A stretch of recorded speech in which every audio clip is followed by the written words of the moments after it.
in Salina, featuring Coffee Talk in the mornings with Sean Hannity and Mark Levin in the afternoons. KINA is your stadium for the world champion Kansas City Chiefs and the home of Southeast of Saline sports. Local news, sports, and talk. KINA, 910 AM and 107.5 FM. 94.5 FM KG Prime is Salina's favorite classic pop hit station. Playing all the songs you love from the 80s and 90s, Prime is the at-work station you listen to all day long. Playing the greatest hits on earth. 94.5 Prime FM. 99 FM KSKG is the #1 station in Salina and Manhattan. Home to Bobby Bones in the morning and afternoons with Shane McClintock.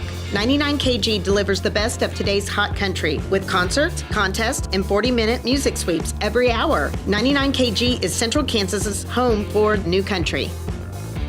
97.5 FM KJCK is Central Kansas's station for all the hits. The most hit music every hour to get you through your day. Power Hits 97.5 is a highly rated top 40 station playing today's best music, serving Salina with the perfect blend of current hits. All the hits, all the time. Power Hits 97.5. SalinaPost.com is Salina's #1 news source. Our local news team has their fingers on the pulse of the city, breaking important stories impacting our community. Salina Post is also your home for live streaming local sports. Your 24/7 local news leader, SalinaPost.com. Eagle Radio Salina is more than just your favorite radio stations. We are your creative partner for the web. We can craft digital marketing plans unique to your needs. Our creative team creates amazing digital ads for the web. We also offer outstanding video production for your website, YouTube, Facebook, Hulu, and more. Let our Eagle team help you soar. Discover the power of today's radio and digital platforms.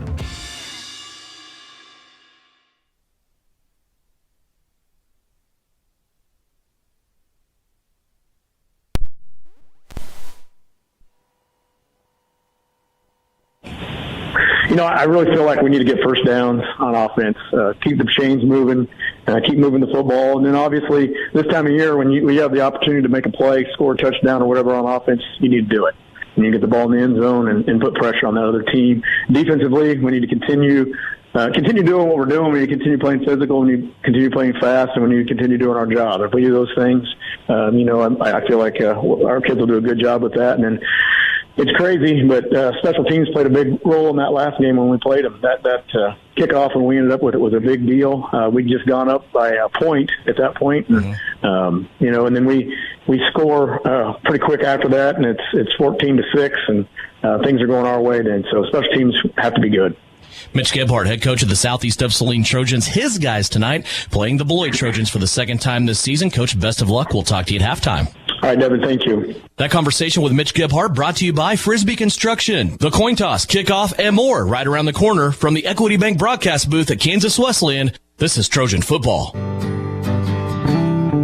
Assyria Oil and Hardware encourages you to celebrate your freedoms and the best country on the planet. Stop in and check out the largest ammo supply in southern Saline County. Stock up now and be ready for next season. With 24/7 pumps, no matter what time of day or night, your gas and diesel tanks can rely on us. During regular business hours, you can get your favorite pizza and snacks to have enough energy to win the day. Assyria Oil and Hardware, located in Assyria at the corner of Center and Main. We'll fill you up.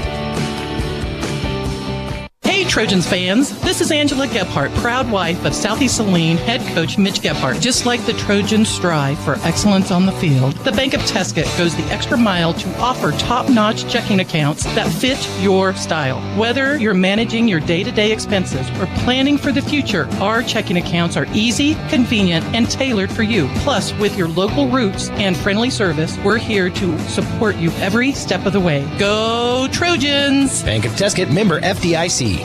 At Maury Clinic Sports Medicine, we are available when you need us most. I'm Dr. Andrew Westbrook, and I am the sports medicine physician at Maury Clinic. I see patients of all ages and help them come back stronger than ever. From broken bones to joint pain, my team and I are committed to help you do more. For those with sports injuries, come see us at our sports medicine walk-in clinic Monday and Thursday mornings from 8 to 9 a.m. Prevent, recover, and strengthen so you can perform your best. Maury Clinic Sports Medicine. Make your move with confidence. This has been Countdown to Kickoff. The opening kick is right around the corner. It's about to get ugly. Back to the stadium we go for Trojan football on KINA Sports. Welcome in once again to the campus of Kansas Wesleyan, the Great Sports Complex. Devin Haney along with Russ Gossel as we are watching the captains right now out on midfield. You can watch them as well. SalinaPost.com. Go join us live, and you can watch live stream video of tonight's game and a right to go to the state championship game next week. That is brought to you by Isaacson Truck Line. Game conditions, the weather, well, pretty good for this point in November, to be honest with you. At kickoff, 43 degrees. Will drop about 4 or 5 degrees throughout the evening. It'll be down to about 39 when we leave the complex here this evening. And a wind that's really not much to speak of. We might get a little breeze here and there, but that American flag right now in the south end zone here at the Great Sports Complex laying flat against the pole in really perfect conditions here for high school footballs. We are ready to go here. Those game conditions brought to you by the Kniper Agency of Farmers Insurance. Russ, the coin toss has taken part. We had Deacon Bear, Brody Chambers, Gannon Jacobson all out there for Southeast of Saline. Yeah, SES won the toss and deferred to the second half. Beloit will receive on the north end of the field, and that'll lead us right into the New Image Audio keys to success for Southeast tonight. It's defense, right? The defense has got you here. Third down efficiency on defense for Southeast extremely good in the week 3 matchup against Beloit. Beloit just 2 for 12 on third down, and really it's defense this whole game. You look at this little snidbit of the whole season for both teams. Each team giving up exactly 104 points in the 11 games. Just 9.45 points a game is what these teams are giving up. So it's going to be a defensive battle all night long. You look at the game that Southeast of Saline scored 32 points against Beloit here on a Saturday in this building. They look at that as kind of an anomaly. That didn't happen. Other than that, Beloit never gave up more than 14 points all season long. And as you said, both these teams averaging a defensive average of less than 14 points a game, or excuse me, less than 10 points a game. Yeah, and you can take that on the same aspect for the defense for Southeast as well. You had Rexroth bust off a 72-yard run for their only score, so you could look at that as one defensive breakdown. Mind you, earlier in the season, this Southeast team was not tackling very well. These two teams, they are rivals, and they started playing in 1976. Southeast of Saline won that first meeting 48 years ago, 40-19. Beloit leads the all-time series, 25-20.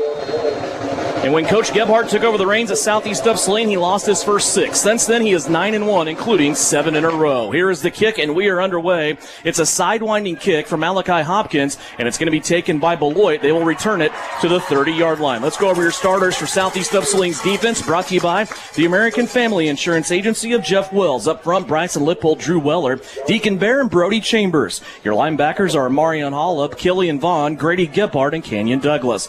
Your defensive backs and your secondary. Your corners first, Tucker Thaxton and Malachi Hopkins, along with Gannon Jacobson at the safety spot. Beloit comes out with an offense led by senior quarterback Jackson Weston. Those are your starters for tonight's game, brought to you by Jeff Wells Agency of American Family Insurance. Fumble on the first play, ball on the ground. Beloit will recover it.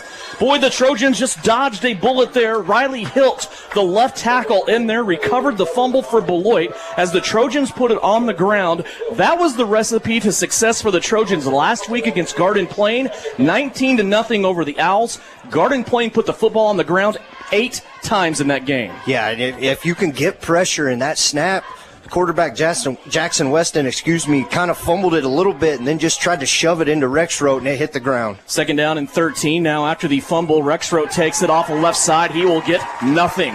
Back to the line of scrimmage, maybe, and it'll bring up 3rd and 13. Early third down here for this Southeast of Saline defense. I just mentioned it about 5 minutes ago. In the week 3 matchup, this Beloit Trojan team just 2 for 12, 17% on third down. Ball setting at the 28-yard line. Just underway, 2 plays here from Beloit. The center already up there waiting on the rest of the offensive line to join him. That's Brooks Jones, a senior. 3rd down and 12. Here's a little pump fake. They want to go deep. Tucker Thaxton out there in coverage, has the interception. Willie May style over the shoulder. Thaxton turns around at the 50, 40, 30. Angles to the right-hand side. Back into the red zone at the 18-yard line. There's a flag coming in late on the play. Tucker Thaxton caught that ball as if he was the receiver on that play for Beloit. Yeah, just received that right over his shoulder. Jacob Hand, the intended receiver for Beloit, This is a Beloit team that doesn't throw the ball much, but this year you heard it in the countdown to kickoff. They do have 1,000 yards passing, which is probably the most that a Beloit team has, and you're going to get an additional 5 yards on this play, as that's going to be a face mask on Beloit on the tackle, setting Southeast of Saline up inside the Can-Equip red zone, brought to you by Case IH. 3rd down and 13. Beloit goes to the passing game. They have thrown 123 passes on the year. 124 was complete to the other team as Tucker Thaxton takes it away, his 2nd interception of the season. Here comes the Southeast offense with a golden opportunity here as they went half the distance to the goal. Jacobson keeps it. Jacobson dancing his way inside the 10, down to the 6. Gannon Jacobson, a gain of 8 on 1st down. Yeah, just a perfect read right there. You just feed it in the belly of the receiver, then the running back, and just pull it parted like the Red Sea right up the middle. Good gain right there. Good play call. Misdirection right there by Southeast. 2nd down and 3, they'll call it. A 7-yard gain by Jacobson. As they give it to Grady Gebhardt. Gebhardt tackled up high, tackled down low. He's going to be stopped just inside of the 10-yard line as he loses 2 on his first carry. And I think you're all right with that. Now, this is a Grady Gebhardt that we've only seen for about 1/2 against Beloit. Remember, that's where he got that ankle injury earlier in the year that caused him to miss the next 3 games. So look for Southeast to go heavy and often to number 30. 3rd down for Southeast of Saline. It's 3rd down and 6 at the 9-yard line.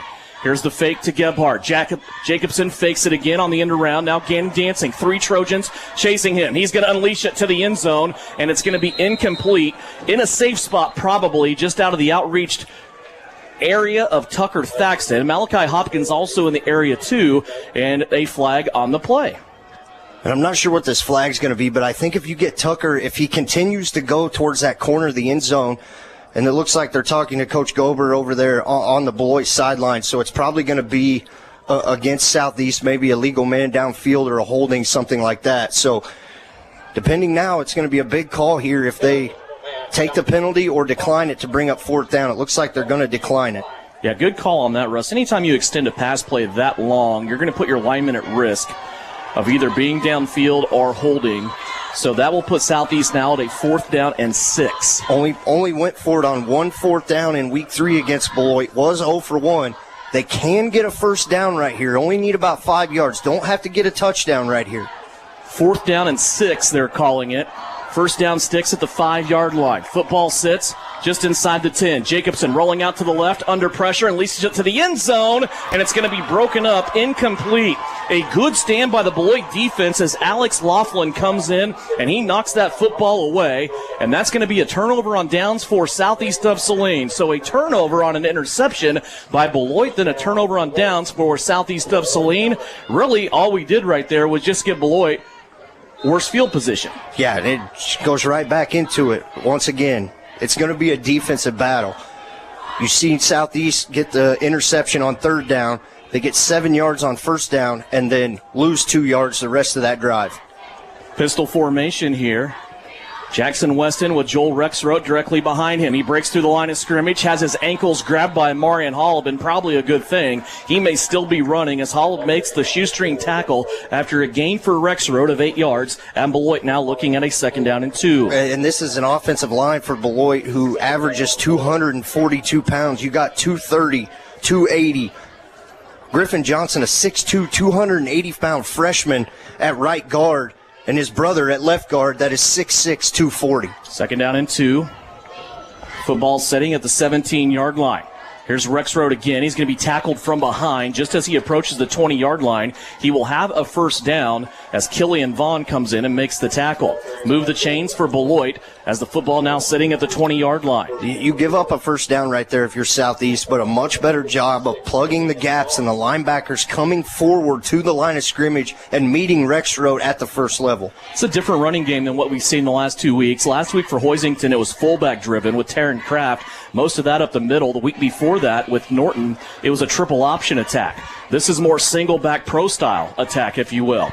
Here is a give to Rexroth, straight up the gut. There's Killian Vaughn again, and I have a feeling Killian Vaughn and Joel Rexroth are going to be really, really good acquaintances at the end of this game. Yeah, and between Killian Vaughn and Marion Hollab, Grady Gebhardt in that 2nd level right there coming up, if you watch Beloit, they're pulling their offside guard and showing every play right now where it's going to go. So if you can continue to blitz on that offside and fill that gap and get contact at the line of scrimmage. There's one other area school still playing football on the fringe of our coverage area. That is the Teskett Trojans. They're in Cunningham tonight to take on the Wildcats. 2nd down and 9. 3 receivers on the left. Pitch out to that side to Rexroth. Has a big blocker out in front, and Joel Rexroth's going to be hit. Just as he passes the 25-yard line, he will stumble ahead to about the 29, and it will be 3rd down and short for Beloit. Good design play call right there by Beloit. Bring the far receiver in motion, and then they just sweep it out to Rexroth, and a good open field tackle right there for Southeast, as that was set up blocking very well. Also had big left guard Eli Johnson out there lead blocking for Rexroth. Johnson is a load, and he came out, did his job that time. Now 2 receivers to the right for a 3rd down and run. Rexroth gets an early start. No flag on this play, though. Now he breaks through the original line of scrimmage there and then gets into the second level, and he stumbles down at the 39-yard line. It's a gain of 10 for Beloit on that 3rd and short. Yeah, and just like you said, we saw this earlier, running backs kind of getting that early lean forward and going uncalled. But if you're on the defensive line for Southeast, you're going to have to find a way to get off your block and somehow get first contact within the first 1 to 2 yards of Rexroth. 6:49 left to go, first quarter. We are still scoreless. Beloit on their 2nd drive of the game. They started out the game with the football, threw an interception on 3rd down. Here's Rexroth, runs into one of his own blockers. That might have helped him as it kind of delayed that action. It looked like that time Weller pushed his blocker into the backfield. Rexroth kind of bounced off the back of that blocker and then ended up getting kind of an out-of-shape defense for Southeast of Saline and spun it ahead for a gain of 7. Yeah, it looked like Weller kind of got into Griffin Johnson a little bit as well as Brody Boudreaux and just kind of drove them back. Exactly what you want, but you're exactly right. It helped Rexroth bounce that one outside. 2nd down and 3 from the 46-yard line. 2 receivers to the left like that matters. Here's Rexroth again, straight up the gut. He runs into a brick wall named Brody Chambers. Also Kenyon Douglas in there with Brody Chambers to make the tackle for no gain on the play. That game you just talked about, that Cunningham-Teskett game just being outside of our area. At the half, Cunningham just continues to dominate 40-8 against Teskett. We saw those Wildcats last year, exactly a year ago. They are good and they are deep. They have a little bit of everything. Yeah, they're in 6-man. They have a kicker. Yeah, that's how they finished the game, a 40-plus yard with 6-man. You and Tyler talk about it. Some 6A teams don't even have a kicker. 3rd down and 4 for Beloit. 2 receivers to the left. Weston throws out the bubble screen. It's going to be a 1st down for Beloit as they cross it into Southeast of Saline territory at the 49-yard line. They needed 4, and they got about 6 on that play. Yeah, and you look up right there, and you see 2 defensive linemen for Southeast on the ground. So you're going to have to find a way to get some pressure, but I think Coach Gebhardt may want a holding as a defensive player, Brody Chambers, for one, got pulled to the ground and then just laid on top of. Jacob Hand made the catch. He's the leading receiver for this Beloit team coming into this game. 2 receivers now out to the right. They'll go back to the running game here with Joel Rexroth. He is into the linebacker level, and Amarion Hollop hanging on, and he's going to take him all the way to the 35-yard line until Amarion can get some company. Amarion's probably saved 2 touchdowns already in this game as Joel Rexroth just keeps going up the middle of this Southeast of Saline defense, now moving the football to the 35-yard line. Yeah, it's nothing fancy. We talked about it a lot. They just hand the ball off and run in between the tackles. Sometimes they go in between center and guard, but most of the time it's going in that C gap between guard and tackle. And that time it looked like, once again, there was early movement, not only by Rexroth, but the right guard as well. 4:53 remaining here, opening quarter. 1st down from the Southeast of Saline 35-yard line. They go tight formation again with a tight wing to the left-hand side. Rexroth will follow that blocker, and he will plunge ahead for just a couple. That time he lined up. They call him a fullback, but he will move all over the place. It's senior Jennings Sloan for the Beloit Trojans. Gain of 3 that time. And Southeast on defense has got to find a way now to come up with a stop on 2nd and 3rd down. You're giving up big chunk yardages on 2nd and 3rd down right here. On the first drive, they were able to hold them for negative yards after the fumble, and then Beloit has to drop back to pass, and that's when you get the interception. Already 10 carries for Joel Rexroth, the junior tailback, 5'9", 153. He's not a big guy, but he is good. 4:04 left to go here.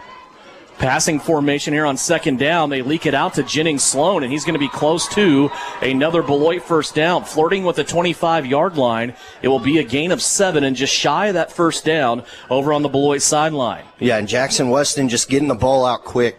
As soon as it hits his hands, the receivers are just splitting right out into the flat. Jennings lined up in the slot that time, right behind left tackle Riley Hill, and he just right off to the outside. As soon as the ball touches him, he gets it out. That is only his 9th catch of the season for Jennings Sloan. 3rd down and 1. Now a big shift here by Beloit. They're going to shift all over the place, go back to that tight wing formation with Sloan leading Rexroth into the hole. And Rexroth, a short carry off the left-hand side, will have enough for the first down. He will gain 2 on that play. Move the sticks again for the visiting Beloit Trojans. Yeah, and they just continue to chew away at this clock. This is a drive that started way back inside their own 15-yard line. So Southeast got to find a way with that bend, don't break. Come up with a stand here deep in your own territory. Remember, Beloit did this in that first game. They took the opening drive, 16 plays down the field, ended up turning it over on downs. 2:57 left to go here, first quarter. Beloit just chewing up time right now as we are still scoreless here at Graves Sports Complex on the campus of Kansas Wesleyan. 13th play of this drive coming up. Pistol formation. Here's Rexroth again. Takes it off the left-hand side into the secondary for Southeast of Saline, and he's going to be inside of the 15-yard line. Finally making the tackle over there was safety Gannon Jacobson as Rexroth that time rocking forward, getting early out of the gates, and he's going to take it to the 13-yard line. It's a gain of 11. And this offensive line of Beloit right now is just moving the defensive line of Southeast right down the field, allowing Rexroth to get 4 to 6 yards before he's even contacted. Line of scrimmage at the 13-yard line. First down and 10 for Beloit. We approach the 2-minute mark of the first quarter. They're going to give it to Rexroth. Little counter play. He comes back to the middle, works his way back to the middle, I should say, of that offensive line, and he's going to be down just inside of the 10. 13 carries, 70 yards already for Joel Rexroth. Yeah, and really all of them on this drive, right? He loses yards, gets a little bit, on the second down play on the first drive, but now he is just flat carrying them all the way down the field. Inside of 2 minutes left to go, 1:48 left to play. Second down and 6. Here coming up for Beloit. Football resting just inside of the 10-yard line. A single wide receiver out to the right-hand side. He'll be covered up by Tucker Thaxton. Everybody else in a tight formation. Here's Rexroth. Shakes off a Southeast tackler in the backfield. He'll twist and turn his way inside of the 5-yard line, and Beloit will have first down and goal at the 2. It's a gain of 8 for Joel Rexroth. Kenyon Douglas came on a blitz on the outside right there and had Rexroth wrapped up after about a yard gain, and Rexroth just kind of shrugged him off, and then the spinning tackle brings him forward. So now Beloit first and goal inside the 5-yard line, ticking down close to a minute to go here in the first quarter. They are going to chew up most of this first quarter. Again, Southeast of Saline had 4 plays that they ran offensively. But other than that, it's been in the possession of the Beloit Trojans. One wide receiver to the left. They give it to Rexroth, hit in the backfield, and it's going to be a double tackle. If you can share a tackle, that's the way to do it right there. Coming from the other side and chasing Rexroth down from behind after just a minimal gain was Weller and also Kenyon Douglas. Yeah, good job right there of preventing the touchdown. Now Beloit's going to have this ball right at about the 1-yard line, so you're going to have to, be careful here. You look to stack the box. They can pitch it out to Rexroth on the outside. Football sitting at the 1. Second down and goal. Game clock down to 30 seconds. Beloit took a long time in that huddle this time. Play clock down to 7. Jackson Weston gives it to Rexroth. He's going to put his head down, and he's going to cross the goal line, and he will be stopped short. Beloit was celebrating, thinking they had a touchdown there, but Southeast of Saline pushes him back right at the goal line, and he looks like to be about as close as he can get, and that will be the end of the first quarter. We are scoreless with Beloit knocking on the door. They have a 3rd down and inches right at the goal line when we come back for second quarter action. Southeast of Saline Trojan football on KINA and also SalinaPost.com with live stream video brought to you by Isaacson Truckline.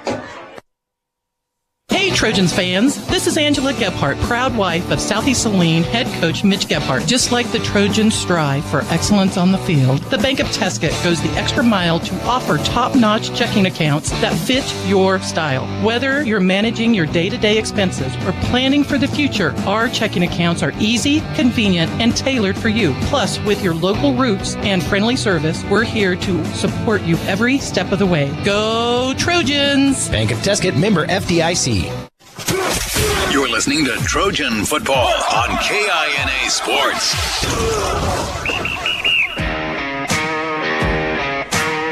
Back here at the Graves Sports Complex, Beloit has been possessing this football most of the game so far as we get ready to start a second quarter. That's brought to you by Salina Septic Service. Cole and Callie, they're still working hard, and they are going to have big plans for you and the customer experience. As we start a new year in 2025, keep your eyes on the social media and the website for Salina Septic Service. Big plans coming up. I want to thank Cole and Callie Leister for helping us out and always making sure we bring you a good product here with SalinaPost.com video and also the radio broadcast here on KINA. Southeast of Saline's defense being tested here. The nose of the football right up against that goal line. Boy, I don't think you can get any closer, and it's third down here for the Beloit Trojans, who walk out onto the field from their in-between quarter breaks and get ready to start this Salina Septic Service second quarter. Yeah, an 18th play of this drive right here for Beloit.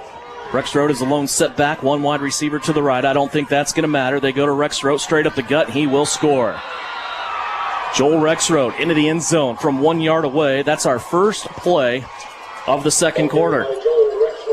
Yeah, defense gets put, and you put yourself in a tough spot right there with third and, half of a football to go. Tough drive right there. Good drive, really, for the Beloit team. They run 18 plays, and they run 17 plays in one drive in that quarter. And extra point's going to be no good off the left upright. So 18-play drive scoring there for Beloit. Of that 18 plays, Joel Rexroth accounted for 80 yards on a single drive. Beloit leads it 6-0 with 11:57 left to go here in the second quarter. Southeast of Saline, Trojan football is presented tonight by Salina Ortho. I'm Ryan Arms, your mortgage loan originator at Equity Bank here in Salina, Kansas. I'm a lifelong Salina resident here to tell you our bank can offer you mortgage and refinance options with terms designed for you. Why leave our community when you can choose the bank that never forgets it's your money? With 2 locations in town on Ohio Street and Santa Fe Avenue, there's no better time to apply online, in person, or over the phone. Learn more at equitybank.com, equal housing lender, member FDIC. You are listening to Southeast Trojan Football on KINA Sports. Back here in the Equity Bank broadcast booth, Devin Haney along with Russ Kossel, and our friends Brooks Garrettson made a great point I'll share with you here after this Beloit kick. So we are ready to put it on the ground here for Beloit. It's going to be snagged. What a great reception that time by Bryson Lipple. He's going to save Southeast of Saline potentially a bunch of yards here. And you look at Southeast of Saline, they're a little bit of a different cat and when it comes to the goalpost. We have the high, tall goalpost just like college does here. Most high schools have little shorties that are half the height. Brooks brought up a great point. If you're on a high school field with those short goalposts, that kick might have been called good. Yeah, you're exactly right. But regardless if the game's here at Kansas Wesleyan or at home, for Southeast of Saline, the same goalposts at both places. Southeast will start out here. It's their second drive of the game. They will start out at the 34-yard line. Gannon Jacobson hands it off here to Grady Gebhardt. Grady will fight his way up to the 40-yard line. It's a gain of 6 for Grady Gebhardt after he lost 2 yards on his first carry. That is his second carry of the night. Yeah, great job blocking on the outside. The pulling lineman there getting outside, leading Grady. Patient run. Now empty backfield for Southeast. Southeast going quick here. They got their foot on the accelerator. Fake handoff to Canyon Douglas. Jacobson fights through the line of scrimmage. He's going to get to the 41 and no more. He's going to gain 1 on the play. Third down coming up. Now here stuck in a third down once again after a big gain on first down. just like the last drive that Southeast had, you got to capitalize on these third downs. The game against Week 3, Southeast very good on third down, 5 for 10, 50%. Up front, Ian Nicholson, Deacon Bear on the left of Drew Weller. He's your center. Brody Chambers, Kendall Miniman to the right. Stacked formation, tight wing this time for Southeast of Saline. Play action, Jacobson rolling out, a couple of Beloit players chasing him. Now he's going to go to the corner, get the first down, and then casually stroll out of bounds. A heady play by junior quarterback Gannon Jacobson, who also on the offense with him, Malachi Hopkins, Grady Gebhardt, Tucker Thaxton, Kenyon Douglas, Evan Watkins, and Caden Berrigan. Those offensive starters for Southeast of Saline, brought to you by the American Family Insurance Agency of Jeff Wells. Beloit was not going to let Tucker Thaxton beat them right there. He was running his normal out route, triple coverage on the far side of the field. Somebody's got to be open then, right? Here's Jacobson. Dodges a would-be sack. Now he's rolling out to the right-hand side. He throws it up to Tucker Thaxton, who is hit out of bounds, and they're going to say he got the foot down. He is so dang good. Double coverage, no problem right there. Gannon does a great job buying time. Beloit sends the blitz. Find Old Reliable coming streaming across the field, almost like the interception Gannon had last week, just getting that foot down. Tucker doing the exact same thing right there. 11 yards will move the football across the midfield stripe. It'll convert the third down and put the football at the Beloit 44. What a catch by Tucker Thaxton with a Beloit Trojan hanging on him on the backside. Here comes Kenyon Douglas in motion. They'll fake it to him. Jacobson dumps it off on the screen. What a beautiful play call that was. Grady Gebhardt into the second level. Grady still running, and Grady down to the 21. Beloit brought the house on a blitz that play, Russ, and they paid for it. And we've seen that play maybe 1 or 2 times only this year, that little dump over screen. They load the backfield.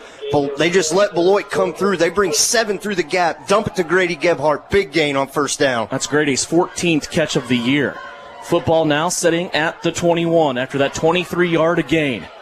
Southeast of Saline knocking on the door of the red zone. End around Kenyon Douglas. Some penetration there by Beloit. He gets around it and then initiates the contact at the 20-yard line as he steps out of bounds. It's a gain of 1 on that jet sweep for Kenyon Douglas. Yeah, and he did everything he could just to get positive yards right there. They're actually going to move this ball back and give him no gain here on first down. So it'll bring up 2nd and 10. Beloit showing heavy that they're going to stack the box, and if you can beat us on the outside, go ahead. 10:03 left to go. Clock is stopped. 2nd down and 10.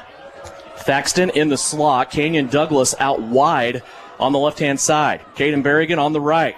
Here's Jacobson looking. Looked like he was going to throw. Now he's going to stroll out to the left, looking for somebody to go to. Little pump fake off the shoulder. Then he buries a Beloit Trojan on the left-hand side as Jacobson looking to pick up that first down. There was a Beloit Trojan in the way of Gannon Jacobson, and he paid the price, and it's Joel Rexroth. Yeah, Gannon doing a little bit of what Joel Rexroth's been doing this whole game. Just delivers a punch, kind of points Caden Berrigan down the field, and gets around the corner, knows right where the sticks are at to get first down. Gain of 10, now to the 11, first down. Here's Gebhardt, little counter, started out right, slide steps back left, and ends up just inside of the 10-yard line. Gain of 1 on the play. Yeah, inside the Can-Equip red zone once again, brought to you by Case IH. And if you're Southeast, you have to convert now. You have to convert when you get inside the red zone and you get this deep. 6-0 Beloit. Southeast of Saline on their second drive of the game. Here's the fake to Gebhardt. Jacobson dancing around, trying to get away from Beloit players. He's going to step out of bounds just over there about the 9. Maybe got a yard on the play, and that'll bring up third down. Yeah, and once again, Tucker Thaxton just barely missed that block there on the outside to kind of spring that free a little bit as Gannon had to bounce that one outside, designed to go up the middle. Did a good job of bouncing it out, just couldn't find anything on the outside.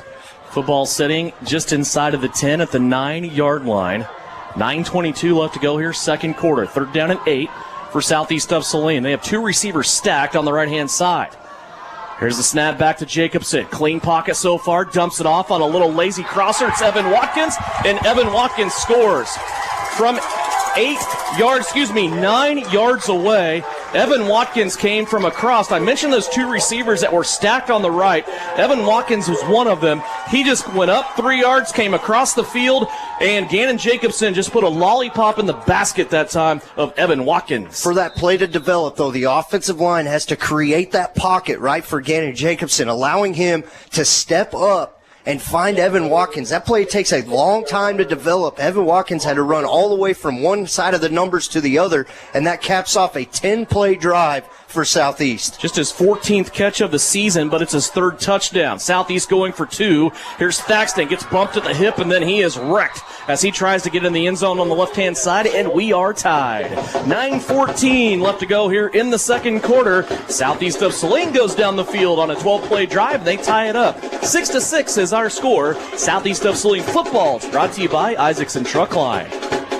When there is wastewater backing up into your home, time is crucial. Hours are precious to minimize the mess and damage. That is where Salina Septic Service looks out for you with direct access to their dispatch board, so you can schedule the first available appointment. Upload pictures and description of your problem on the Salina Septic Service website and secure your appointment 24 hours a day, 7 days a week. Money-saving specials now and information on worry-free service plans when you visit salinasepticservice.com. You're listening to Southeast of Saline football on KINA. Back in the Equity Bank broadcast booth here on the campus of Kansas Wesleyan, Southeast of Saline has just evened the score 6-6 with 9:14 left to go here in the second quarter. This presented by Salina Septic Service. Glad you could join us for Trojan football on both sides. Beloit and Southeast of Saline, just 4 teams in each classification coming into tonight. 36 teams still playing football tonight across the state of Kansas. Malachi Hopkins puts this football in the air. It's going to come down at about the 20. It will be taken here by Beloit, and the return is a short-lived return, and it's going to be taken down by Southeast of Saline. Coming in on that play with a big arm was Landon Albright. Yeah, good tackle right there. Joel Fuller was the one who received that, and it looked like he had something set up. Landon comes down, breaks down just enough, reaches out, trips him up. Good tackle by Landon Albright on special teams. Beloit did a great job on that lengthy drive that they scored on, keeping ahead of the chain, so to speak. They were in second and short, third and short, avoided fourth down. Southeast of Saline needs to stand up a little stronger here on the early sets of downs. 2 receivers to the left for Beloit. They'll go back to Rexroad. He's hit at the line of scrimmage and maybe fell ahead for a football.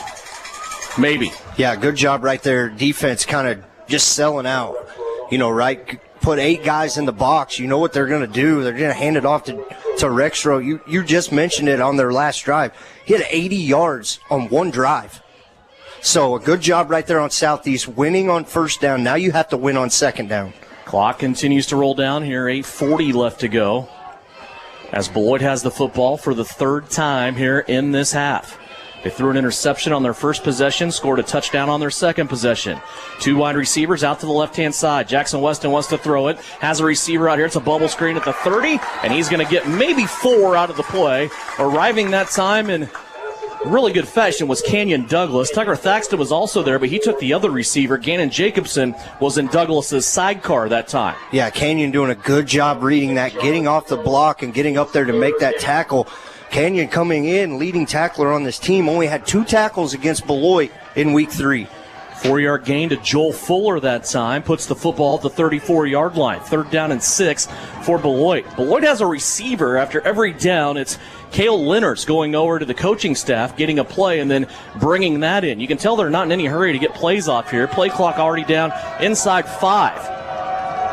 Rexroad jumps early again. They're going to pass it out to the right-hand side. It's nearly picked off, and it's knocked out of there by Kenyon Douglas. KD was looking at 6 if he could bring that in. He jumps the route, knocks the football down. Yeah, he's running to gypsum on that if he picks that one off right there. But a good job on the pass defense right there by Southeast. And that's all started by winning on first down, winning on second down. They did not do that on the last drive. You just talked about it. Beloit playing in front of the sticks so often in that last drive. You got to win on first and second down. Ooh, Beloit just dodged a bullet there. Eli Johnson, one of the only 240-pound punters you'll see in the state of Kansas.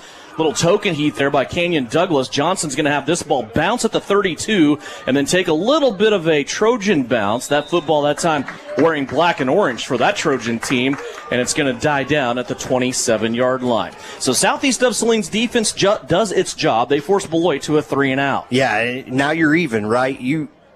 really, that's 2 defensive stops now for Southeast. You've given up 1 score. You've stopped them twice. You get an interception. You get a stop on 3rd down and force Beloit to punt. Southeast, a team that has not punted a lot this year, been good on offense, yet punted 4 times in the Beloit game in week 3. Beloit was really aggressive, especially up front on their defensive set. That last possession for Southeast of Saline. Southeast puts 2 receivers to the left. Jacobson, quick out, and that one's going to be knocked down. Southeast dodged a bullet there as Jennings Sloan dropped into coverage from his outside linebacker spot. He was blitzing on that first possession.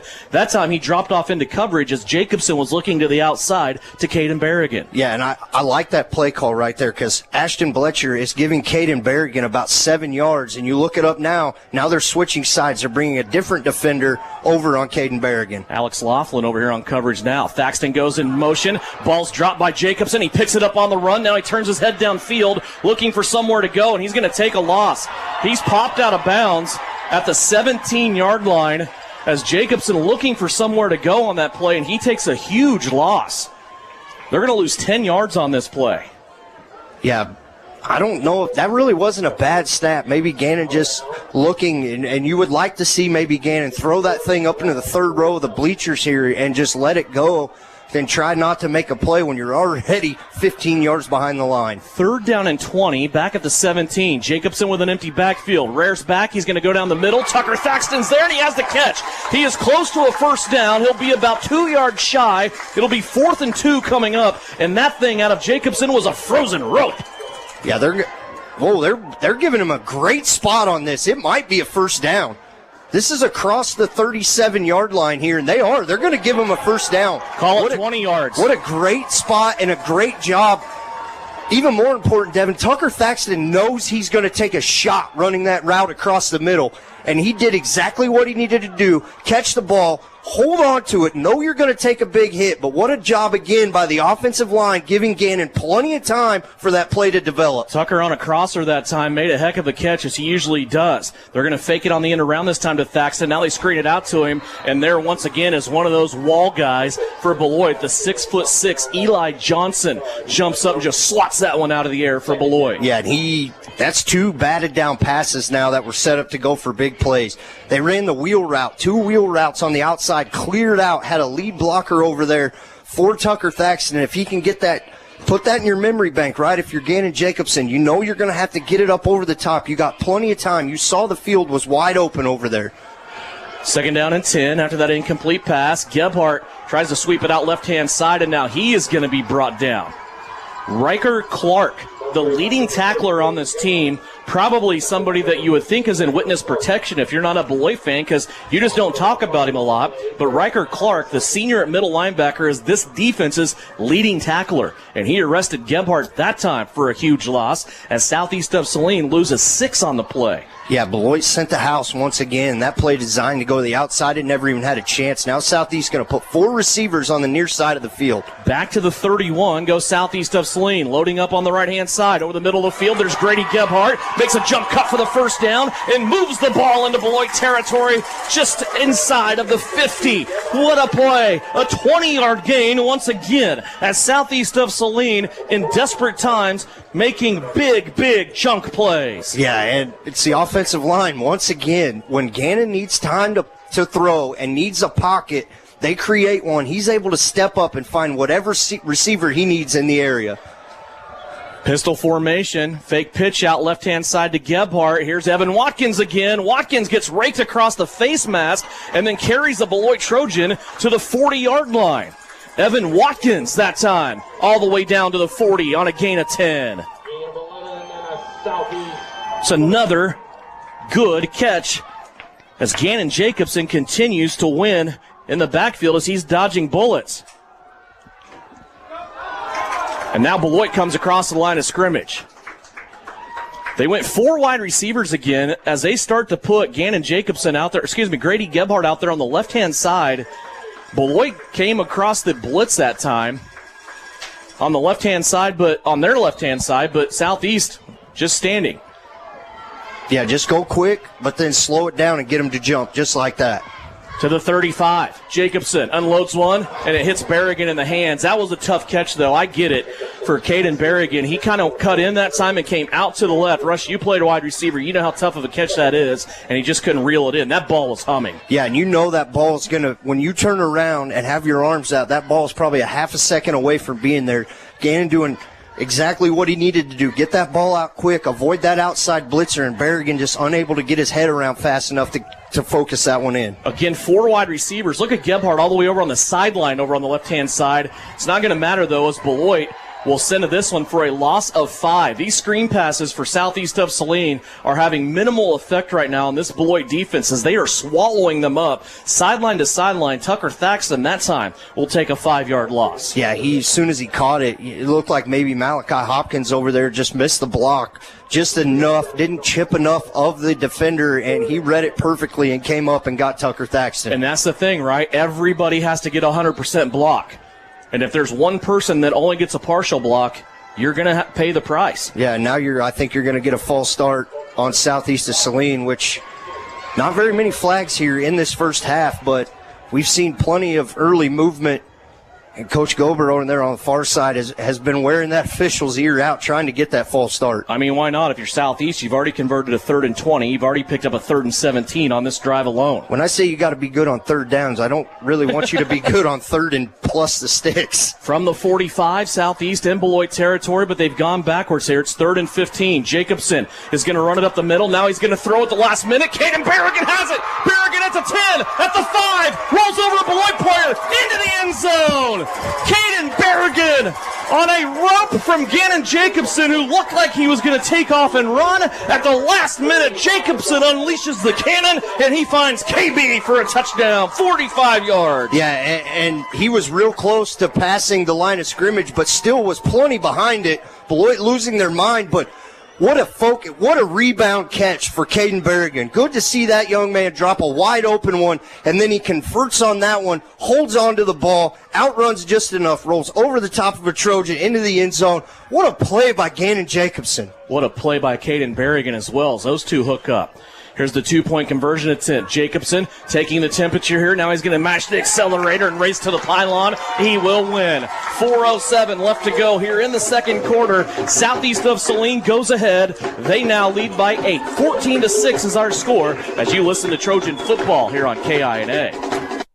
Are you ready to make a meaningful impact? Join our professional healthcare team at Salina Regional Health Center. We're seeking dedicated individuals who are eager to provide exceptional care to our community. Our growing organization offers competitive pay, comprehensive benefits, and opportunities for growth. We are committed to supporting you in your career. If you're ready to join a team that values compassion, teamwork, and outstanding patient care, apply now at srhc.com or reach out to me, Tess Madro, in Human Resources. Great careers start here. Salina Regional Health Center, we take care of you so you can care for others.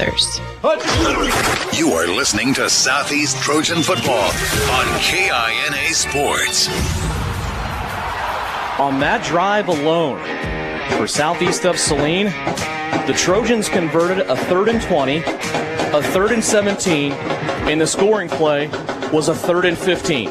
A 45-yard pass from Gannon Jacobson to Caden Berrigan. Jacobson rolled into the 2-point conversion, and that 10-play drive gives Southeast of Saline the lead, 14-6 with 4:07 remaining. Malachi Hopkins now ready to kick it off. He'll angle it over to the right-hand side. Fuller calls for a fair catch, and he's going to take this inside the 20. The heck was he doing? Yeah, I'm confused at why you would call a fair catch right there. You had plenty of room to run, probably had 4 or 5 blockers in front of him set up. Southeast probably still 10 yards away from it. If you're Southeast, though, yeah, you'll take it. Now they'll start deep in their own territory once again. The last time they started this deep, they chewed up the whole clock and drove down the field. 18-yard line is the spot where they're going to say that fair catch was executed and completed, and it's 14-6 now. Southeast of Saline leading, back on defense. Beloit will come out, 2 wide receivers, over to the left. They go back to Rex Road. He's got some space, and then he moves it all the way out across the 25-yard line where he is tackled from behind by Bryson Lippold. Lippold gets up limping just a little bit, and underneath on the bottom of the pile was Gannon Jacobson. How good was Gannon on that last drive?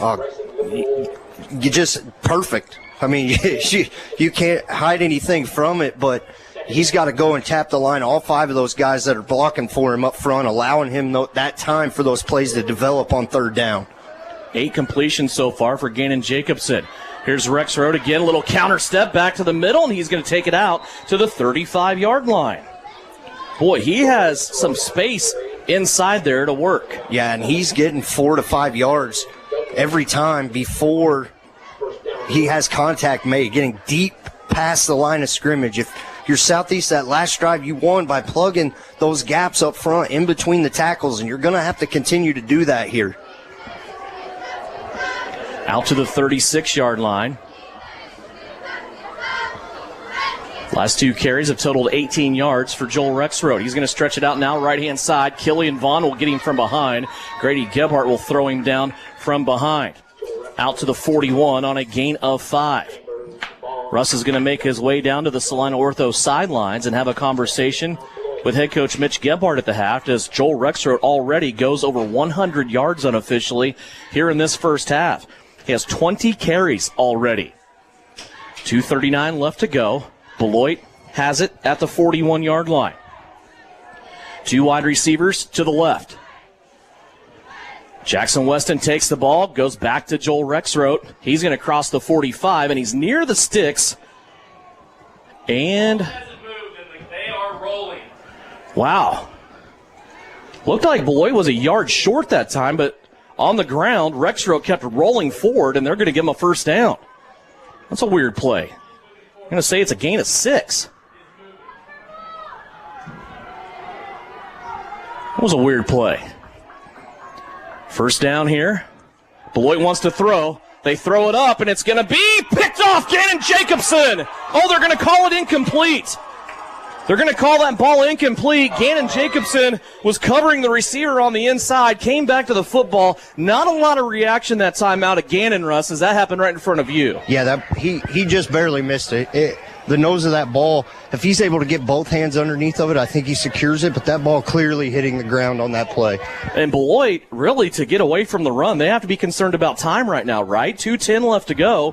Why else would you throw it on first down if you're Beloit? Well, and you got to remember, too, you got to score on this drive if you're Beloit, because Southeast is going to get the ball to start second half. Second down and 10 from the 47.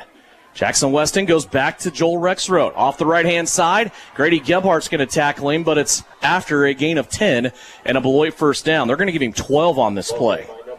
All timeouts, right, still left for both teams. So if you're Southeast, you've got to find a way to dig down deep and get a stop here late in this first half. The last carry by Joel Rexroad took the Trojans to the 41-yard line in southeast of Saline territory now as Beloit has the ball.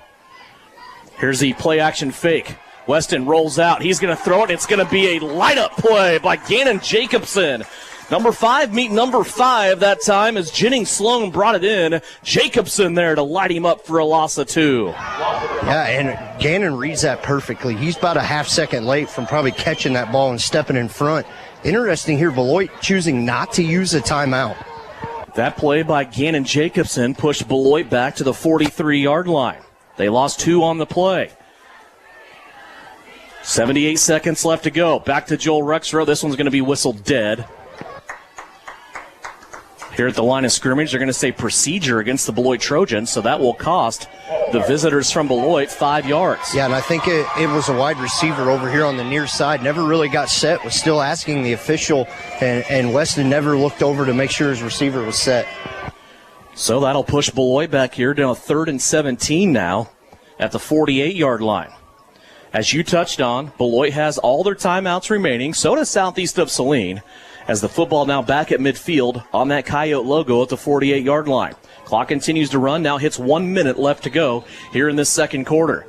Now the official will come in and stop play as he will confer across the line of scrimmage with another official. Now they're looking over at the line judge on the Beloit side, who takes a few steps in. Now he retreats.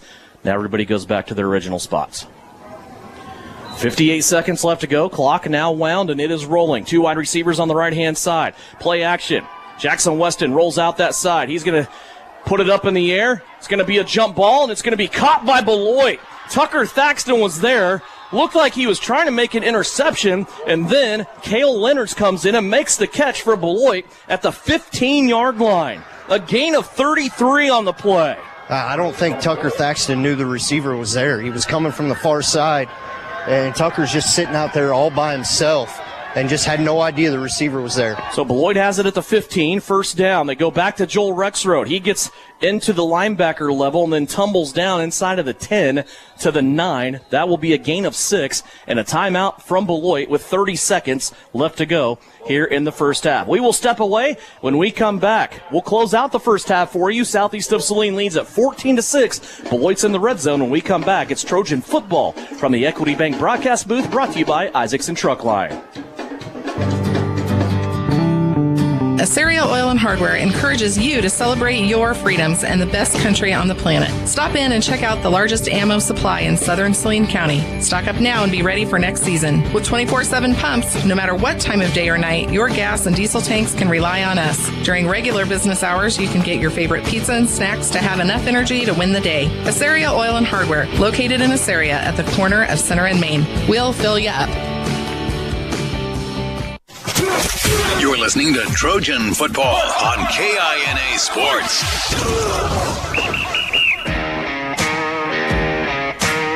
Stick with us at the halftime break. We will go over numbers from the first half. We will also go over the Bennington State Bank scoreboard of other playoff games, and we'll also have a preview of the Kansas Wesleyan playoff game tomorrow. They're in North Dakota, as we will check in North Dakota with Tyler Henry. Of course, we'll have Coach Gebhardt before he goes to the locker room at halftime.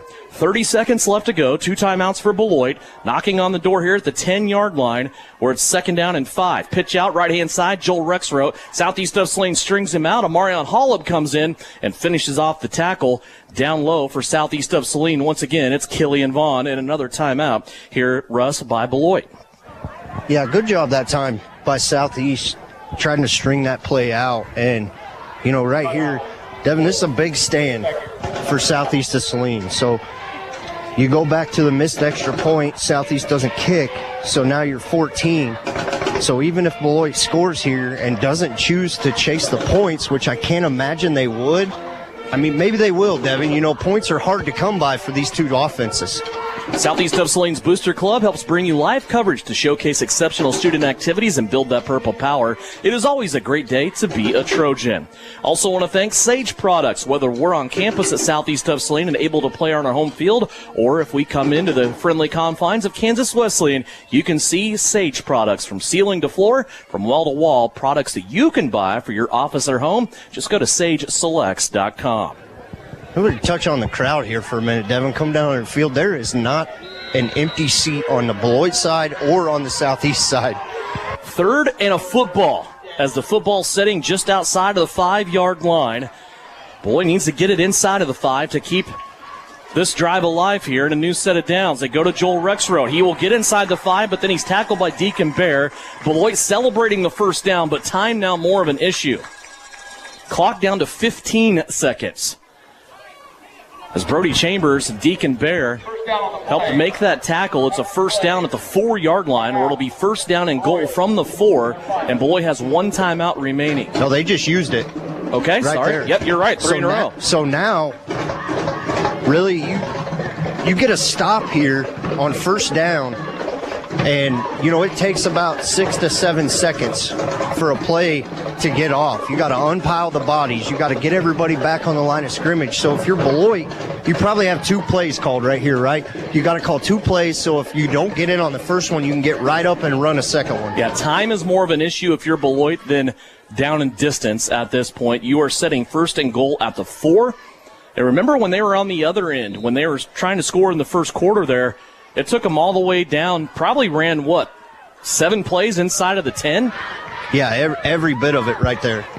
11 plays here into this drive and 15 seconds left to go before our intermission break. Coach Gebhardt all the way down here on the sideline might see how Beloit lines up and use a timeout of his own right here. Geb has all 3 of his timeouts remaining. He has that luxury if he so chooses. Might see how they line up and burn one. They have 2 wide receivers to the right-hand side. Rexroad on the right hip of Jackson Weston. Now a receiver in motion. They want to throw. They go to the end zone, and it's going to be complete Yes, Beloit with a passing touchdown. As that receiver that went in motion was Cale Lenners. He came in to the line of scrimmage and then ran an out and was able to score over there on the right-hand side of the end zone. Very shallow in the end zone, didn't get very deep as he was in front of the Southeast of Saline defensive back, and Beloit has pulled within 2 with a 2-point conversion pending. Yeah, if you're Beloit, that's probably the right play call, right? You want to throw the ball. That way, if it's incomplete, the clock stops. But Beloit chasing these points right here. Trying to tie the game here before halftime. Weston back to throw again. Guns it, and it's going to be incomplete. That ball up high. Looking for the intended receiver that time, Jacob Hand. Gannon Jacobson and company in there on protection. And Beloit is turned away. Southeast of Saline still leads it by 2. 14-12 is our score. We'll take a 30-second break, come back, and have the kickoff. Probably the last one of the first half. When we come back, it's Trojan football here on KINA.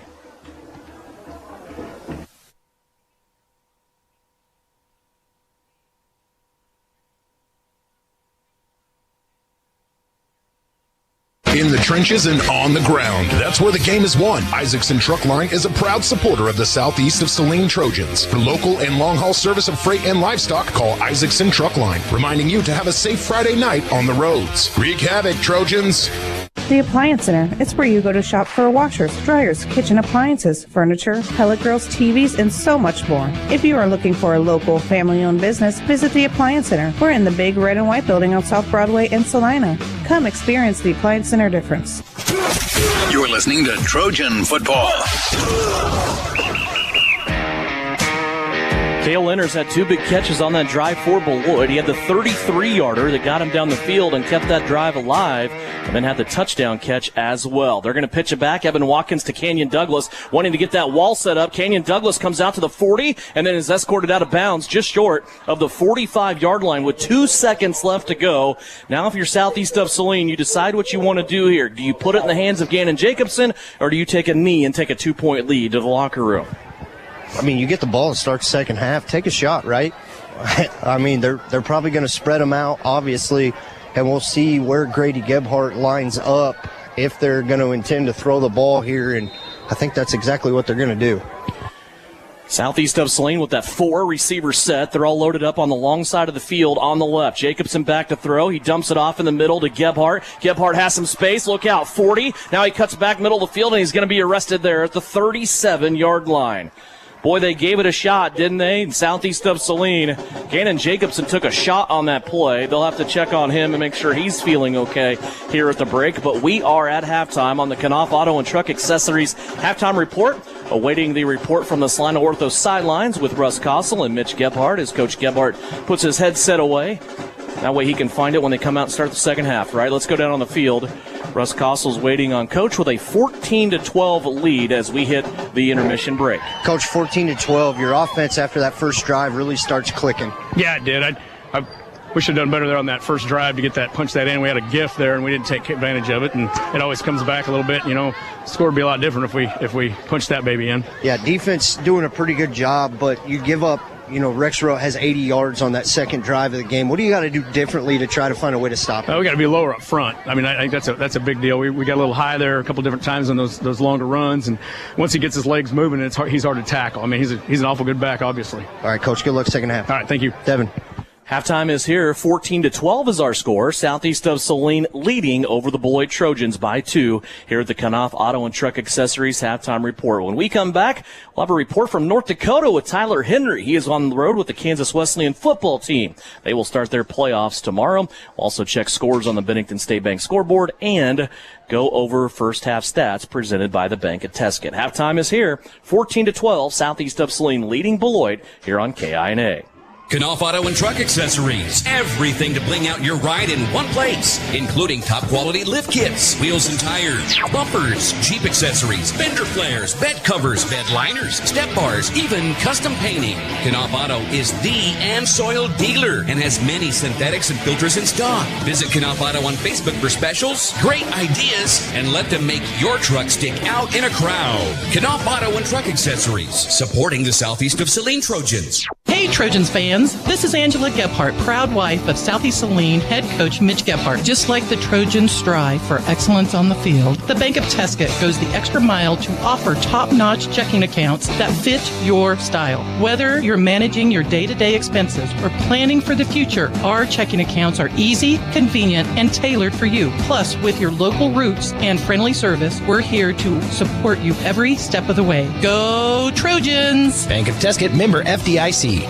At Maury Clinic Sports Medicine, we are available when you need us most. I'm Dr. Andrew Westbrook, and I am the sports medicine physician at Maury Clinic. I see patients of all ages and help them come back stronger than ever. From broken bones to joint pain, my team and I are committed to help you do more. For those with sports injuries, come see us at our sports medicine walk-in clinic Monday and Thursday mornings from 8 to 9 a.m. Prevent, recover, and strengthen so you can perform your best. Maury Clinic Sports Medicine. Make your move with confidence. Fall is the absolute best time for the experts at Commercial Tire Centers to look over your vehicle. Summer was tough on your tires, and winter's coming on strong. You don't want to be left stranded with tires that aren't performing. Car, truck, SUV, trailers, farm, and big rigs. Commercial Tire will help you keep safe and productive. Commercial Tire Centers, West Crawford and North 9th in Salina. Commercial Tire Centers, where service is everything. The hours of drills, the pre-dawn workouts, the hundreds of laps. It takes hard work, passion, and drive to do what you love. When you're sidelined by injury, Salina Regional Sports Medicine is just as committed and works just as hard to get you back in the game. Salina Regional Sports Medicine, 785-452-7366. SalinaRegionalSportsMedicine.com. It's third down and 8 for the Trojans. They really need to make the right call here. During the football game, it's crucial to make the right call. And in real estate, one call can bring a positive outcome from your real estate experience. Whether you're looking for real property, upsizing to make room for the family, downsizing, or acquiring investment property, call Winnell Garrettson at Salina Homes. What a call! Touchdown, Trojan! Buy or sell, call Winnell. This is the Trojan Halftime Report. Coming up, a first half recap, stats, interviews, and a look at other area games. Let's head back to the stadium for Trojan Halftime on KINA.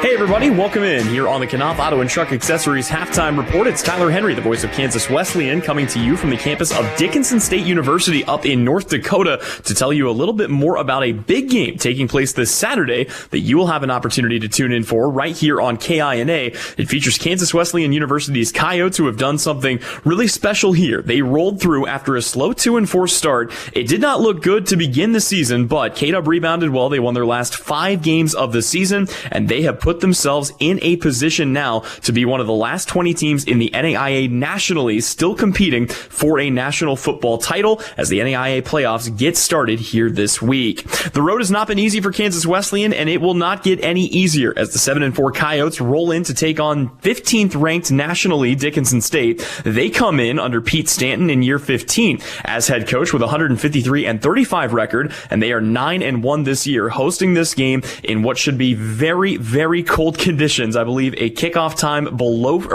temperature below freezing when things get underway tomorrow. Earlier this week, the KCAC handed out its postseason honors, and Kansas Wesleyan was one of the most decorated programs in the conference, with 28 different Coyotes being named to the All-Bissell Division team, including a number of members of the first team, and most impressively, the Player of the Year in the KCAC in Luke Armstrong, who strung together a campaign that was nothing short of spectacular. Armstrong this year finishes his regular season 160 carries for 1,318 yards and 14 touchdowns. He was also one of the team's leaders in the receiving game, a versatile back who should give Kansas Wesleyan a bump here in this game. You look at the way K-Dub and Dickinson State shake out here. This is a Dickinson State team that has done an excellent job of stopping the run. It's a Kansas Wesleyan team that for the most part this season has leaned on the run with Luke Armstrong and Zarek Fuel. If there's been one weakness though for this Dickinson State team, it's been in its secondary. It's not much of a weakness, but they've still allowed over 265 yards per game through the air, and for Kansas Wesleyan that means an opportunity for quarterbacks Byron McNair and Richard Lara to try to step up and play a huge role in what could be an upset victory on the road. And who knows, at that point you're playing with house money. You give yourself a chance to advance into the second round. Remember, the top 12 seeds in the NAIA move on. They get the opening round bye. That leaves just 8 teams playing here in this one, including 3 teams from the KCAC. Southwestern will be playing in a host game down in Winfield, and Friends will be hosting another team from Phoenix in Wichita. They take on Ottawa University of Arizona. For Kansas Wesleyan, on the defensive side of things, that's really where they've made their hay. KDOV has a number of all-conference selections on that side, including Josh King-Bradley, Dylan Whirl, and Jordan Diggins in the trenches, Miles Elam, Ricardo Garcia, and Daniel Cabrera in the linebacker level, and then, of course, Jordan Dupree, James Preston, Colby Kleiman, Kwatama Massaquoi, and Darren Hawkins, all honored members of that secondary. They're going to need every bit of it, as they will face quarterback Will Madler, who comes in completing 60% of his passes for over 2,200 yards on the season, 24 touchdowns to only 7 interceptions, and a strong running game featuring Braden Zuroff, who has been giving opposing defenses fits. If you find a way to stop him, they like going to the air, and they like going to Samaj Clark, who has over 800 yards receiving this year and 10 touchdowns on the season for a high-powered Dickinson State offense. The one interesting thing about this Dickinson State squad, when you take a look at this matchup, again, Kansas Wesleyan has had to fight and scratch and claw their way through a really tough KCAC this year. That's not really the case for Dickinson State. You look up and down at their conference, the North Star Athletic Association, which, by the way, will be dissolving here at the end of this year. The teams will get scattered to a couple of other conferences across the country, but Dickinson State, not only were they the best team in the conference, undefeated at 8-0, they were the only team in the conference with a winning record. Dakota State finished 4-4 in conference play, and then Marysville State at 4-6, Jamestown at 3-5, Valley City State at 2-6. Nobody else to speak of in the conference. So yes, Dickinson State finishes 9-1. Their only loss on the season came at the hands of a Division III foe when they played Wisconsin Stout. But that other non-conference win came against a not that impressive Rocky Mountain team. They beat them 42-17. That Rocky Mountain squad finished out their season at just 2-8. What does all that mean? Well, it means the Coyotes have an opportunity to pounce. It also means that Dickinson State, for as good and as talented as they are,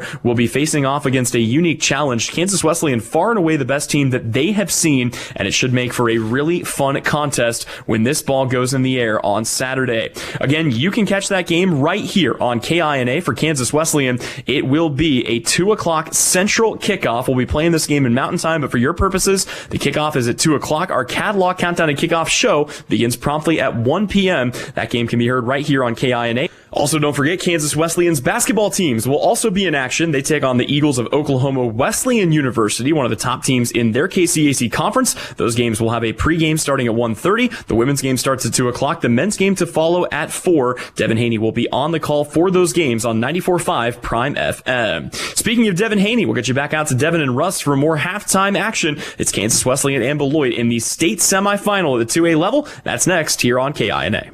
You're telling me your driver can turn you on remotely? It feels so good. One gentle touch of a handy remote or mobile app and my motor's running. And don't fret, my little pickup pal. New Image Audio installs these inside trucks too. Oh, yeah. You'll want it when the winter chill hits. A remote start from New Image Audio for cars, trucks, even diesels. All systems remote and cell phone capable. Nationwide coverage. Get yours at New Image Audio on South Broadway. In Salina. Fall is the absolute best time for the experts at commercial tire centers to look over your vehicle. Summer was tough on your tires and winter's coming on strong. You don't want to be left stranded with tires that aren't performing. Car, truck, SUV, trailers, farm, and big rigs. Commercial Tire will help you keep safe and productive. Commercial Tire Centers, West Crawford and North 9th in Salina. Commercial Tire Centers, where service is everything. Pickup truck, sports car, motorcycle, minivan, townhouse, 2-story, farmhouse, fixer-upper. What you drive and where you live is different for everyone, so it's important to have insurance that fits your needs and is just right for you. At Shelter Insurance, we understand that, which is why our agents help you design a comprehensive auto, home, and life insurance plan. Insurance that fits just right. Hey, Salina, come see us at the Kelly Kitchener Agency near the intersection of Cloud and Ohio. We want to be your Salina, Kansas insurance agent. Whether on the field, court, or operating room, experience matters. A coach loves an experienced team just like a patient values an experienced doctor. Salina Ortho has ABOS board-certified physicians with over 50 years of combined service. If you need help staying active, or maybe you just want to discuss the newest techniques and services that Salina Ortho provides, or you want to see one of their trusted physicians, visit salinaortho.com. Come see Salina Ortho. Your voice, your choice, past, present, and future. You are listening to Southeast Trojan Football on KINA Sports. Welcome back here to the Graves Sports Complex in Salina on the campus of Kansas Wesleyan. A report there from North Dakota. Tyler Henry getting ready to do some K-Dub football tomorrow. Good luck to the Coyotes and that long adventure that he has in front of him, and it's completed. He's halfway there, right? Got to get a game in tomorrow and then come back on the way home. Thank you for Tyler for checking in with us on that. Here it's 14-12. Southeast of Saline leading Beloit as we take a check of our first half stats. So far, Jackson Weston throwing the football, 5 of 8 throwing the football, 88 passing yards. That's about their average per game on the season. His main target so far has been Cale Lenners, 2 catches, 37 yards, and a touchdown. Also, 2 catches by Jennings Sloan for 5 yards, a catch by Jacob Hand for 6 yards, and a catch for Joel Fuller of 4 yards. All the Beloit offense right now is revolving around Joel Rexroth. We are not surprised about that. So far, unofficially, 25 carries for Joel Rexroth, 133 yards, and a touchdown that went for 1 yard. First play of the second quarter. For Southeast of Saline, they're a little more heavy on the passing side. Gannon Jacobson so far, 9 of 14 throwing the football, 151 yards passing, 2 touchdowns, no interceptions. His main target so far has been Grady Gebhardt, 3 catches, 61 yards. Tucker Thaxton has 3 catches, 26 yards. A catch for a touchdown by Caden Berrigan of 45 yards, and 2 catches with a touchdown for Evan Watkins of 19 yards. Final numbers from the first half. Beloit, 131 yards rushing. Southeast of Saline, 24 yards rushing. Beloit, 88 yards passing. Southeast of Saline, 151 yards passing. Total numbers from the first half, Beloit with a slight edge, 219 yards of total offense. Southeast of Saline with 175. And those are the offensive numbers for you, brought to you by the Bank of Tesket. As we are at halftime, we'll take a 2-minute timeout. When we come back, we'll have a check of the Bennington State Bank scoreboard. 14-12, Southeast of Saline leads Beloit here on the Knopf Auto and Truck Accessories halftime report on KINA. When does normal acute pain become abnormal chronic pain? Chronic pain can be one of 2 types, nociceptive and neuropathic. Each type differs based on what causes it, what it feels like, and what treatments may relieve it. Neuropathic pain can often be managed by a therapy called neurostimulation or spinal cord stimulation. If you suffer from chronic pain, ask your primary care physician for a referral to the Salina Pain Clinic. Our pain specialist will discuss the right options to manage your pain. Online at salinapainclinic.org. When it rains, it pours, so it's important for you to get coverage that meets your needs. The team at Kniper Agency with Farmers Insurance can help you understand your options so you can prepare for what the forecast brings. We know a thing or two because we've seen a thing or two. Learn more by calling Stephanie, Morgan, or Tiffany at the Kniper Agency at 825-8419 to find out how they can help you protect the things that matter most to you. We are farmers. Bum, ba, bum, bum, bum, bum. Underwritten by Farmers Truck Fire Insurance Exchanges and Affiliates. Products not available in every state. The Southeast of Saline School District has a long-standing reputation for excellence. This excellence in public education has been a source of great pride and one of the factors contributing to the quality of life in our community. The Southeast of Saline Education Foundation works in partnership with the USD 306 School District and the community that it serves to maximize student potential, thereby creating a lasting legacy, not only for our children, but for our community. The Southeast of Saline Education Foundation salutes the Trojan sports program. You're listening to Southeast of Saline football on KINA. Halftime winding down here. It's brought to you by Knopf Auto and Truck Accessories. 14-12, Southeast of Saline leading Beloit. Both teams with their final warm-ups out of the locker room and just about ready to go as we lean on Russ Kossel and a check of the Bennington State Bank scoreboard. Russ? Yeah, just, of course, not very many games going on in the area right now with not many teams left, but maybe the hottest team to get hot at the right time is the Hayes Indians. They are up 14-7 on Goddard Eisenhower at the half. The other game in 5A, St. James 10, St. Thomas Aquinas 10. 4A, Andover Central 20, Buhler nothing. 3A, Andale continues to roll after getting knocked off twice last year by Cheney. They're up 55-6 on Holcomb. The other 3A game, Topeka Hayden up 14, Wellsville 0. Class 1A, Centralia 14, Rossville 3. Conway Springs continues to roll in Class 1A up 55-6. The other game we kind of touched on, Teskett, that game over in the third quarter falls to Cunningham 54-8. The other 2A game going on that the winner of this game gets between Nemaha Central and Council Grove, just 7-0, and arguably probably the two of the best teams in the state in Class 6A that was set up to be. It was all talk this week for Class 6A. Manhattan up 2 touchdowns, 21-7 on Derby. That's a state championship caliber game right there between Derby and the Indians of Manhattan High. Well, I think we got a good game here as well. 14-12 was our score. Southeast of Saline leads Beloit by 2. If you just want a little bit of history, and this is recent history, you have to go back to 2019. So last time Beloit scored more than 6 points in a game, not a half, a game, on Southeast of Saline. Southeast won that game in 2019, 20-12. Right now we're at 14-12. And so far, this Beloit team has impressed me, Russ. There was no way in my head, and I don't know how everybody else felt about this game, but it's just kind of a weird feeling going into a playoff game this deep in the playoffs, and you're playing somebody that you're that familiar with. I am impressed by the Beloit Trojans. They have a different sense of aggression. They have a different sense of discipline than what we saw back in week number 3. Big salute to the Beloit Trojans and their coaching staff, because they have definitely gotten better since week 3. Oh, 100%. They come out and Southeast gets that stop on the first drive and then forces Beloit to throw, and of course Tucker Thaxton coming up with that interception. Of course, big momentum swing, right? 3 plays into the game. Beloit doesn't bat an eye at it. They come and they stop Southeast, and then they drive 80 yards down the field and score. And now the difference in this game is the 2-point conversion. So keys to the second half, you got to tackle better. You got to find a way. You heard Mitch Gebhardt at halftime. You got to get low. You can't tackle Rexroth high. You got to take him out at the knees. And you got to do a better job coming off your blocks. And Southeast, you went over the stats. This may be the least amount of rushing yards that I think this Southeast team has had in a half 24. In multiple years.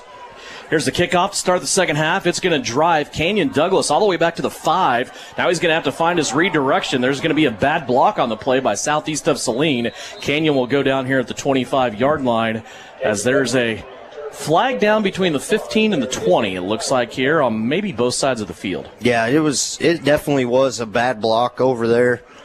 So that'll drive them, obviously, 10 yards further back. So now you got to start deep. And kind of surprising Southeast on that kickoff. The last 2 times they've kicked off, or 3 times, it's been that squib kick bouncer. So now you're going to have to start deep in your own territory, put a drive together. They had a good drive in the first drive of the game when they got off that interception. Now you got to find a way to come out in this third quarter and drive down the field and score. Don't forget about live stream video, free of charge on SalinaPost.com. That's brought to you by Isaacson Truck Line and also Salina Ortho. This third quarter of Trojan football brought to you by our friends at Assyria Oil and Hardware. Southeast of Saline starts out with a 2-point lead and the football. They go 2 wide receivers to the right-hand side. Grady Gebhardt moves into the left hip of Gannon Jacobson. They will hand it off to Grady. He'll try to stretch it out to the right-hand side. And, boy, he is running hard. He gets tackled up high around the shoulder pads, and he will bring it out across the 10-yard line to about the 12 on a gain of 3. Yeah, good job right there by Grady to get to the outside and try to turn the corner. Good pursuit by this Beloit defense, but more importantly, you get positive yards, 3 to 4 yards there on first down. Now you can't go backwards like you have multiple times tonight on second down. Give him a gain of 4 out to the 13-yard line. Here's the give again to Gebhardt. Has a hole over here right-hand side, and he is spun down at the 11-yard line, and he's grabbing the ankle as he tries to get up there. He looked over the sideline. He kind of grabbed his ankle a little bit. I don't know what happened there. He gets up and he seems to be walking okay. They already have Amarion Hall about in the game, and Grady just waved him off. But I think you're going to get a bad block here on Caden Berrigan. A block in the back here on the near side. A really clean game in the first half. And Caden just was beat, tried to chip off just enough, and you saw Grady grab that ankle and Amarion coming in, and Grady going to take a lot to get number 30 out of this game, but now you're backed up behind the sticks once again early in a drive. So it'll remain second down. We'll go back to where we were to start this drive, back at the 12-yard line. Or excuse me, not at the 12-yard line, back at the 7-yard line. It's second down and 12. So I get my numbers straight there. 2 receivers on the left-hand side. This one's going to be blown dead. And now another procedure penalty against Southeast of Saline. The Trojans wearing purple have not come out of the locker room sharp here to start this second half, as they are right now stuck in reverse, and they keep going backwards towards that purple end zone. Yeah, that now 3 penalties here to start this second half. 2 bad blocks, 1 on the kickoff, 1 on the last run, and now a procedure penalty. Now push deep inside your own 5. Second down and 16 for Southeast of Saline. They're back at their own 3. Jacobson, play action, has it ready to throw. Now he's going to be hit down in the end zone. This is going to be grounding and a safety. This is going to tie the game at 14-all. As Gannon Jacobson was hit, and now Gannon pointing something towards the line of scrimmage. Grady's standing right there in the end zone. It bounced right at the feet of him. If Grady was the intended receiver on a screen play, then this should be waved off. The white hat threw the flag, and another flag came in. There was 2 of them on the turf there, and the officials right in front of Southeast of Saline discussing this. And they're going to say Gebhardt was the intended receiver. Yeah, he was kind of tucked back in there behind the offensive line. And the offensive line going to have to do a job here to allow Grady some time to throw the ball, as they kind of tried to put a double move on, and Gannon that time just not having enough time to throw the ball. And good vision by you, my friend, seeing Grady in that massive humanity here. Southeast of Saline now goes 4 wide to the left-hand side. Empty backfield. Jacobson back to throw. And it's going to be 2 Beloit players running into each other just short of the 15-yard line. He was going for Gebhardt on the play, but the 2 Beloit Trojans ran into each other, and the ball fell to the turf, incomplete. Yeah, and that's probably a saving grace that those 2 ran into each other, because if either one of those picks that off, he's got a convoy of defensive linemen in front of him to lead him possibly into the end zone. And now you're going to see Evan Watkins deep in his own end zone punt this ball. And he will be punting to the ever-dangerous Joel Rexroth. Rexroth standing back at the 35-yard line on the southeast side of the field. Watkins looks like it's blocked. It pops straight up in the air. It will take a little bit of a bounce. Beloit's going to pick it up, and the Beloit Trojans here will have it inside the 5 at about the 2-yard line. They're going to say the 3. The 3 is the line of scrimmage, as it looked like Beloit blocked that punt from back in the Southeast of Saline end zone. Yeah, just the worst start possible. If you're a fan of the team in purple, they go backwards, they get a flag on the kick return, and they continue to go backwards. And now a block punt is going to lead Beloit with arguably probably the best field position they've ever had in a game this season to start this drive. From the 3-yard line, first down and goal from the 3. Pistol formation. Jackson Weston turns, gives it to Joel Rexroth. He carries it off the right-hand side, and he is brought down there. Maybe got half of the 3 yards that he needed, down to the 1.5. Yeah, you're going to have to find a way now if you're this defense and Brody Chambers out there trying to fire these guys up to somehow come up with a big, big stand here early in this third quarter. They gave him a yard down to the 2. Second down and goal at the 2. Lenners goes out to the left-hand side. He was the one that was big at the end of the half for Beloit. And now a procedure penalty here against the Beloit Trojans. That will cost them 5. Well, maybe not. They're pointing southeast of Saline's way. But the official's already walking it off here. Well, I think he's just walking to talk to the white hat here. We saw that shift again from the defensive line that you've seen all year long, where they just shift out, and Beloit is trying to get this call to go against Southeast of Saline, and they still don't know what they're going to call here. It's one of those deals. If it's on Southeast, it's a yard. If it's on Beloit, it's 5. So we'll see where they're going to put this here. The white hat with the call, and he's going to say procedure against Beloit, so chalk up the 5 yards. They will go now from the 2 back to the 7. That's a big play. That gives you a little bit of breathing room here now for the defense, but we've seen Beloit throw the ball in this situation there with about 10 seconds left to the half, and head coach Gober wants an explanation from the official on the far side of the field. It's nothing new, Devin. We've seen this all year long. It hasn't been called. They're not clapping. They're not barking. I've been down on the sideline, at the end of games and at the end of half, and they're just saying shift, and the line just jumps over. You know who I've noticed does the same thing? The Andale Indians. They don't get called for it. Yeah, they're every play. Southeast just does it timely manners when they want to shift to different plays. Andale does that every single down of the game. So 2nd down and goal now from the 7. Beloit runs to the line of scrimmage as their play clock down to 2. They're going to get it off. Rex Rowe running it off the right-hand side, and he could drive a bus through that hole. We could see it perfectly from our position here in the broadcast booth, and there was a hole over there that you could drive one of those Kansas Wesleyan buses through off the right-hand side, and Beloit has scored, now leading at 18-14. Yeah, just a counter play. They lined him up on the left side. They pulled both left tackle and guard, Riley Hilt and Eli Johnson, and both of them just lead the way. And Riley Johnson only had to touch one person, and Rex Rowe just cruises into the end zone right there. So Southeast unable to come up with a stand there. The only maybe saving grace in that is they didn't kill the whole third quarter on that drive. Beloit going for 2 here, try to make it a 6-point lead, a full touchdown. Play action, they want to pass. Weston rolling out, has a receiver, and it's dropped. Beloit drops it, so it'll remain a 4-point game. 9:07 left to go here in the third. Beloit takes the lead, 18-14 over Southeast of Saline. You're listening on KINA with live stream video on SalinaPost.com, brought to you by Isaacson Truck Line. Insurance is something we all need in our business, home, car, and life. But do you really understand what's covered? And most importantly, what you are paying for? Hi, this is Rob Carlson in the Salina office of Smart Insurance. Change is good, especially if you haven't looked at your insurance policy lately. I can help you understand what you need and where the gaps are in your coverage. We provide free quotes and take pride in looking out for you. Smart Insurance, with locations in Salina, Abilene, and Harrington. Give us a call today. You are listening to Southeast Trojan Football on KINA Sports. 18-14, Southeast of Saline had the football to start the second half, but a blocked punt from back in their own end zone, a couple of penalties that did not help out Southeast of Saline, and Beloit ends up scoring from 7 yards out. Joel Rexero with his second touchdown of the evening.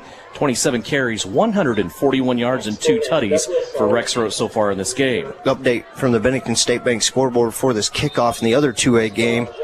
Nemaha Central takes a 2-touchdown lead over Council Grove. Here's a squib kick by Beloit. It's going to be corralled by Evan Watkins at the 25-yard line. Evan's going to put his head down and make it out to the 39-yard line, where Southeast of Saline will put their offense back out onto the field. 9:01 left to go here in the third quarter. Sub-state football, the winner goes to the state title game.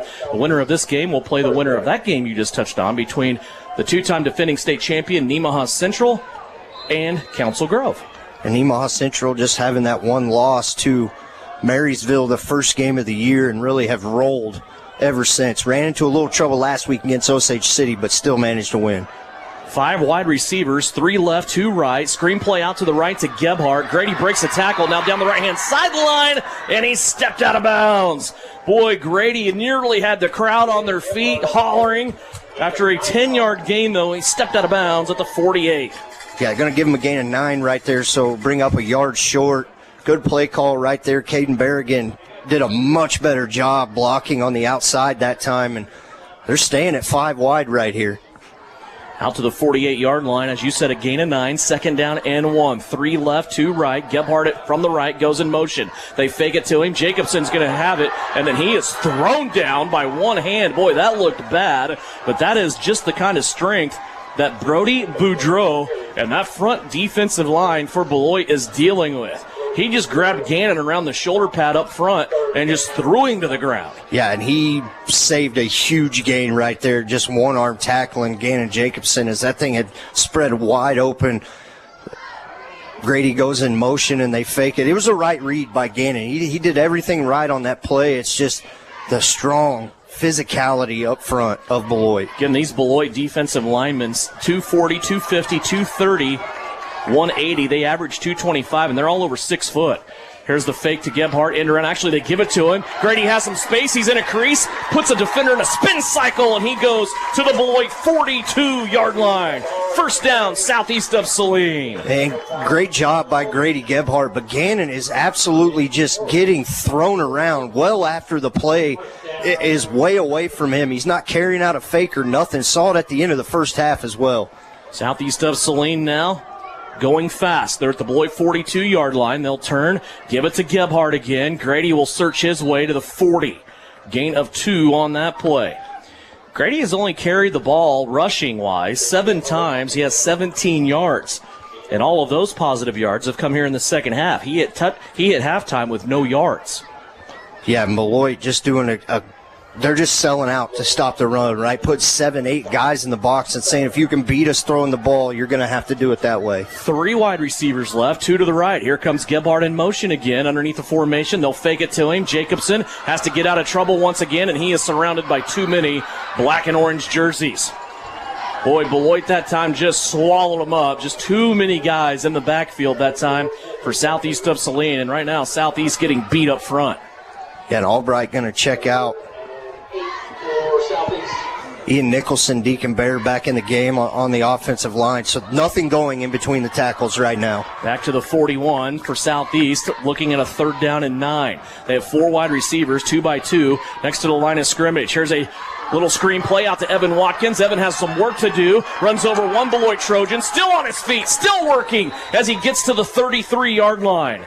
It's a gain of 8 for Evan Watkins, and it's going to be 4th and short for southeast of Saline. It'll be 4th and 1. Yeah, and Evan Watkins broke one tackle and almost was able to squeak through there to get that 1 yard. Now big 4th down with 6:22 left to go in the 3rd. Grady hardly had any time to throw on that play. 4th down and 1. 3 wide receivers to the right. Hard count. Beloit not moving. Now looking over here at the sideline, getting some signals. 4th and 1. Jacobson drops the snap. Now he's in trouble. He's going to have to run, and he's going to be stopped short. Gannon Jacobson dropped the snap as he was ready to go on that play, and that cost him. Southeast of Saline will turn it over on downs on a 4th and 1. Yeah, and he still was almost able to get there. I think if he catches that snap clean, he's able to get that 1 yard, and Gannon's coming up limping as well. So if you're Southeast right now, it's back on what's got you here, and that's your defense. You're going to have to find a way to keep the ball out of the end zone. Beloit probably going to go a heavy dose of the run game. You got to win early on these downs if you're Southeast. Under 6 minutes left to go here in the 3rd. 1st down and 10 for Beloit. They start out here at their own 34-yard line. Back to Rexroad in the run game. And he is caught from behind this time. That may not be him. That may be somebody else. It is. It's Ashton Bletcher that time.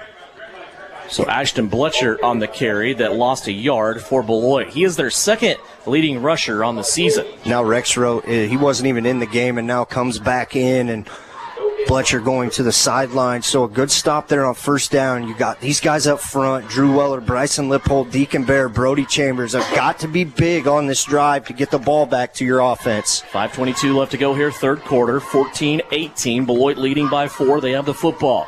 They go back to Rexroad, little delay handoff, and he is chopped down at the 31-yard line. Actually, they're going to say the 30-yard line. It's a loss of 3.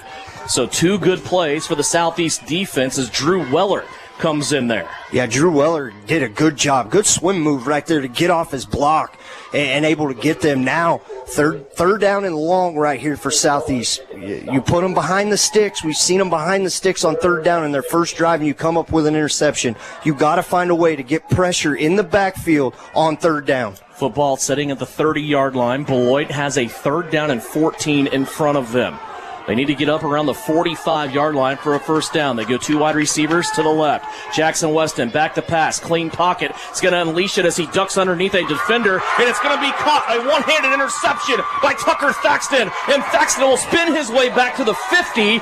And then a couple of flags come in on the play. This may be offsetting. Canyon Douglas is going to be called for a bad block here, but it also looked like there may be a face mask on the play on Thaxton's return. We will see. But nonetheless, Southeast of Saline takes it away from Beloit here. Yeah, and they're still spotting the ball there. And I think you're exactly right. You might get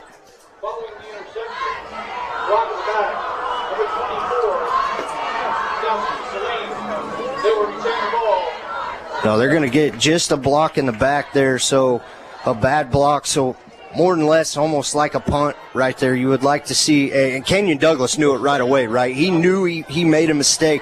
Nonetheless, Southeast ball sitting here to go quick.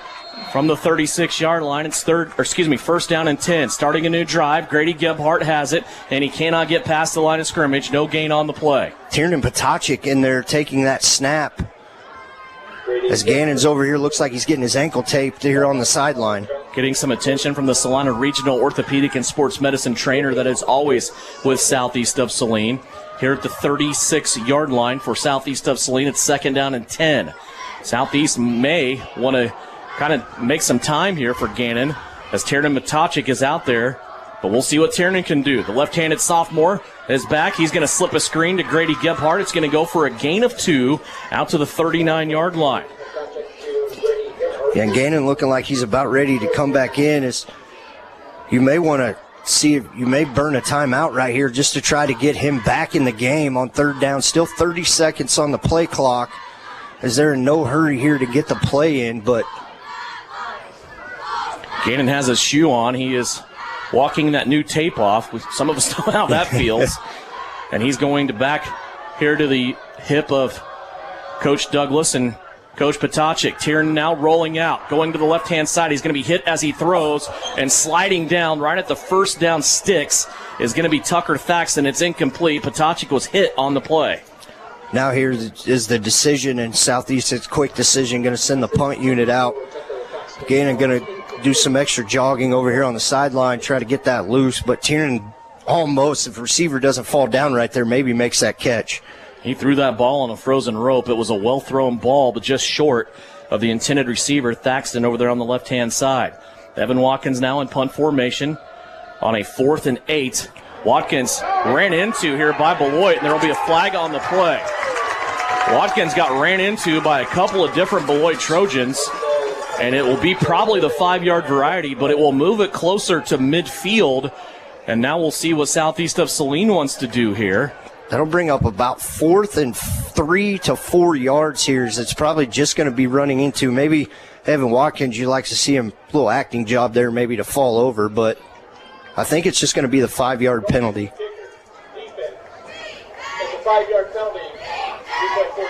It was running into the kicker, so the 4th and 8 will turn into a 4th and 3, and the football now will go down at the 43-yard line. And they're bringing the offense back out on the field. Gannon Jacobson coming out. Well, now you're in a position at least to hard count Beloit, right? I mean, you have that luxury. Before you didn't.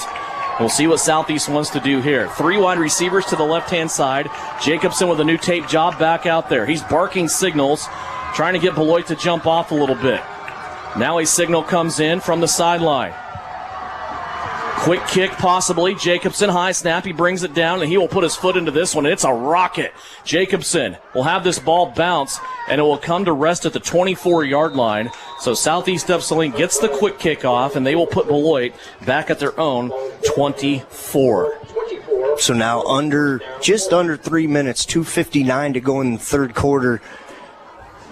Defense got to do a job once again. You got to find a way to come up with another stop. You came out on that last drive and did everything right.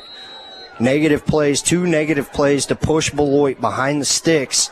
These front 3 to 4 guys are going to have to be big here. Central Plains is leading Clifton Clyde by 3 points. Here's the give to Joel Rexroth into the second level and then some. He's going to be running away from the Southeast of Saline defense, and nobody's going to be able to catch him. Joel Rexroth all the way down the field, and he's going to score for Beloit. 76 yards. Rexroth had one of those carries in the first meeting between these two teams. That was 79 yards. This one here, a 76-yarder. Yeah, and just nothing fancy. Ran the ball right up the middle. It's like they've been doing all game, and Southeast had sold out and had everybody in the box. And just a better job by this Beloit team up front from their last drive, creating a hole for Rexroth, and he just runs free, untouched, right down the middle of the field, right between the hashes. 214 yards now unofficially on 29 carries. That is his third touchdown. Comes with 2:47 left to go in the third. Beloit now wants to go for 2, try to stretch this out to a 12-point lead. False start again, that's not called. Jackson Weston throws it up at the back of the end zone. It is incomplete, but Beloit adds another 6 points. 2:47 left to go here in the third. 24-14, Beloit leading by 10 in Southeast of Saline. Trojan football, and it's presented by Assaria Oil and Hardware. You're telling me your driver can turn you on remotely? It feels so good. One gentle touch of a handy remote or mobile app and my motor's running. And don't fret, my little pickup pal. New Image Audio installs these inside trucks too. Oh, yeah. You'll want it when the winter chill hits. A remote start from New Image Audio for cars, trucks, even diesels. All systems remote and cell phone capable. Nationwide coverage. Get yours at New Image Audio on South Broadway in Salina. You're listening to Trojan Football on KINA Sports. Welcome back to the Equity Bank broadcast booth. 2:47 remaining. Devin Haney, Russ Kossel back here in the third quarter. 24-14 Beloit as they have taken control of this game out of the locker room here in the third quarter. Here's a one hop to Evan Watkins. He's running backwards, trying to look for some space. Goes back to the 25, now got to the 30, 35, 40. Still on his feet, trying to get out of the room. And he comes to the 44-yard line. Possibly a face mask in there that was missed. There's a coach for Southeast of Saline talking to the official. And when you go down in that nature, you've been face masked. Yeah, Mitch Gebhardt was standing right in front of the play, and the official just throws his hands out, and he clearly got yanked down by the face mask right there at about the 44-yard line. So good field position here. You got to find a way to move the football. Southeast needs to move the football here. Still a lot of football game left to go. 2:36 left to go. Third quarter. 4 wide receivers off. 3 of them to the right. Jacobson rolls out that way. Tries to get out of bounds, and he is hit right there at the sideline. Maybe scrambled for 2 yards as he brought it across the 45-yard line. Yeah, nothing really open right there again, and had plenty of time to throw the ball. Maybe looked like they wanted Tucker Thaxton deep down the field. They had a safety over the top, did Beloit. So Gannon just not trying to force anything, just gets a couple yards on the play. To the 46-yard line after a gain of 2. Thaxton and Canyon Douglas will dispatch out to the left-hand side. Evan Watkins stays in as a tight wing. Caden Berrigan to the right. Berrigan has a touchdown tonight. Jacobson in the pocket. Now he's going to leave, throws a little looper over the head of Evan Watkins. Watkins was taking off down the sideline, and Jacobson tried to hit him on the run, and that one falls incomplete. Yeah, and maybe you'd like to see Gannon tuck that one and run as that middle kind of parted wide open as he was looking now. But Southeast Saline just offensively really nothing going here in this third quarter. 2 of 5 throwing the football after going 9 of 14 in the first half. That 2 of 5 is here in the third quarter. 24-14 Beloit. Third down and 8 for Southeast of Saline as they try to push closer to midfield. 2 receivers to the left. They fake it, play action to Gebhardt. Jacobson now on the run, throws it out to Berrigan, and Caden goes down at the 45. It'll be a first down. He squatted down right at the 45-yard line, and that's receiver knowledge that time by Caden Berrigan. Yeah, knew exactly where the sticks were at, where he had to get the first down, ran that little hitch route, got 1 yard past the first down, so it gives him a little cushion to come back, did exactly what he needed to do to come back and get the football and reset and maybe give this offense a little momentum now as they picked up first down. 55 yards and a touchdown for Caden Berrigan tonight. We approach the 2-minute mark of the third quarter. Jacobson back to pass. Still nothing there in front of him. He's going to let it go, and this should be pass interference in the middle of the field. And it will not be. Boy, Canyon Douglas just got blasted right in the back. I'll be curious to see that on a replay, timing-wise, how that happened. Yeah, it was bang, bang. Sure looked early, but nonetheless, it's going to go uncalled. And now if you're Southeast, clock still stops. Minute 56, only second down here. So Gannon having much more time to throw the ball here on this drive. Just receivers unable to find an open spot. Second down and 10 from the 44. 2 receivers to the left. Pistol formation. Jacobson this time, quick out left-hand side. It's going to be caught by Thaxton. Now he's searching for some yardage. Breaks a tackle, breaks 2 tackles, and he's just a yard shy of that first down stick at the 35-yard line. It's a gain of 9. Yeah, 100% of that effort right there to Tucker Thaxton as he caught that ball about 5 yards short of the first down. One spin move and then just drive the feet. Now bring up 3rd and much more manageable here for Southeast. 3rd and 1 from the 35 for Southeast of Saline.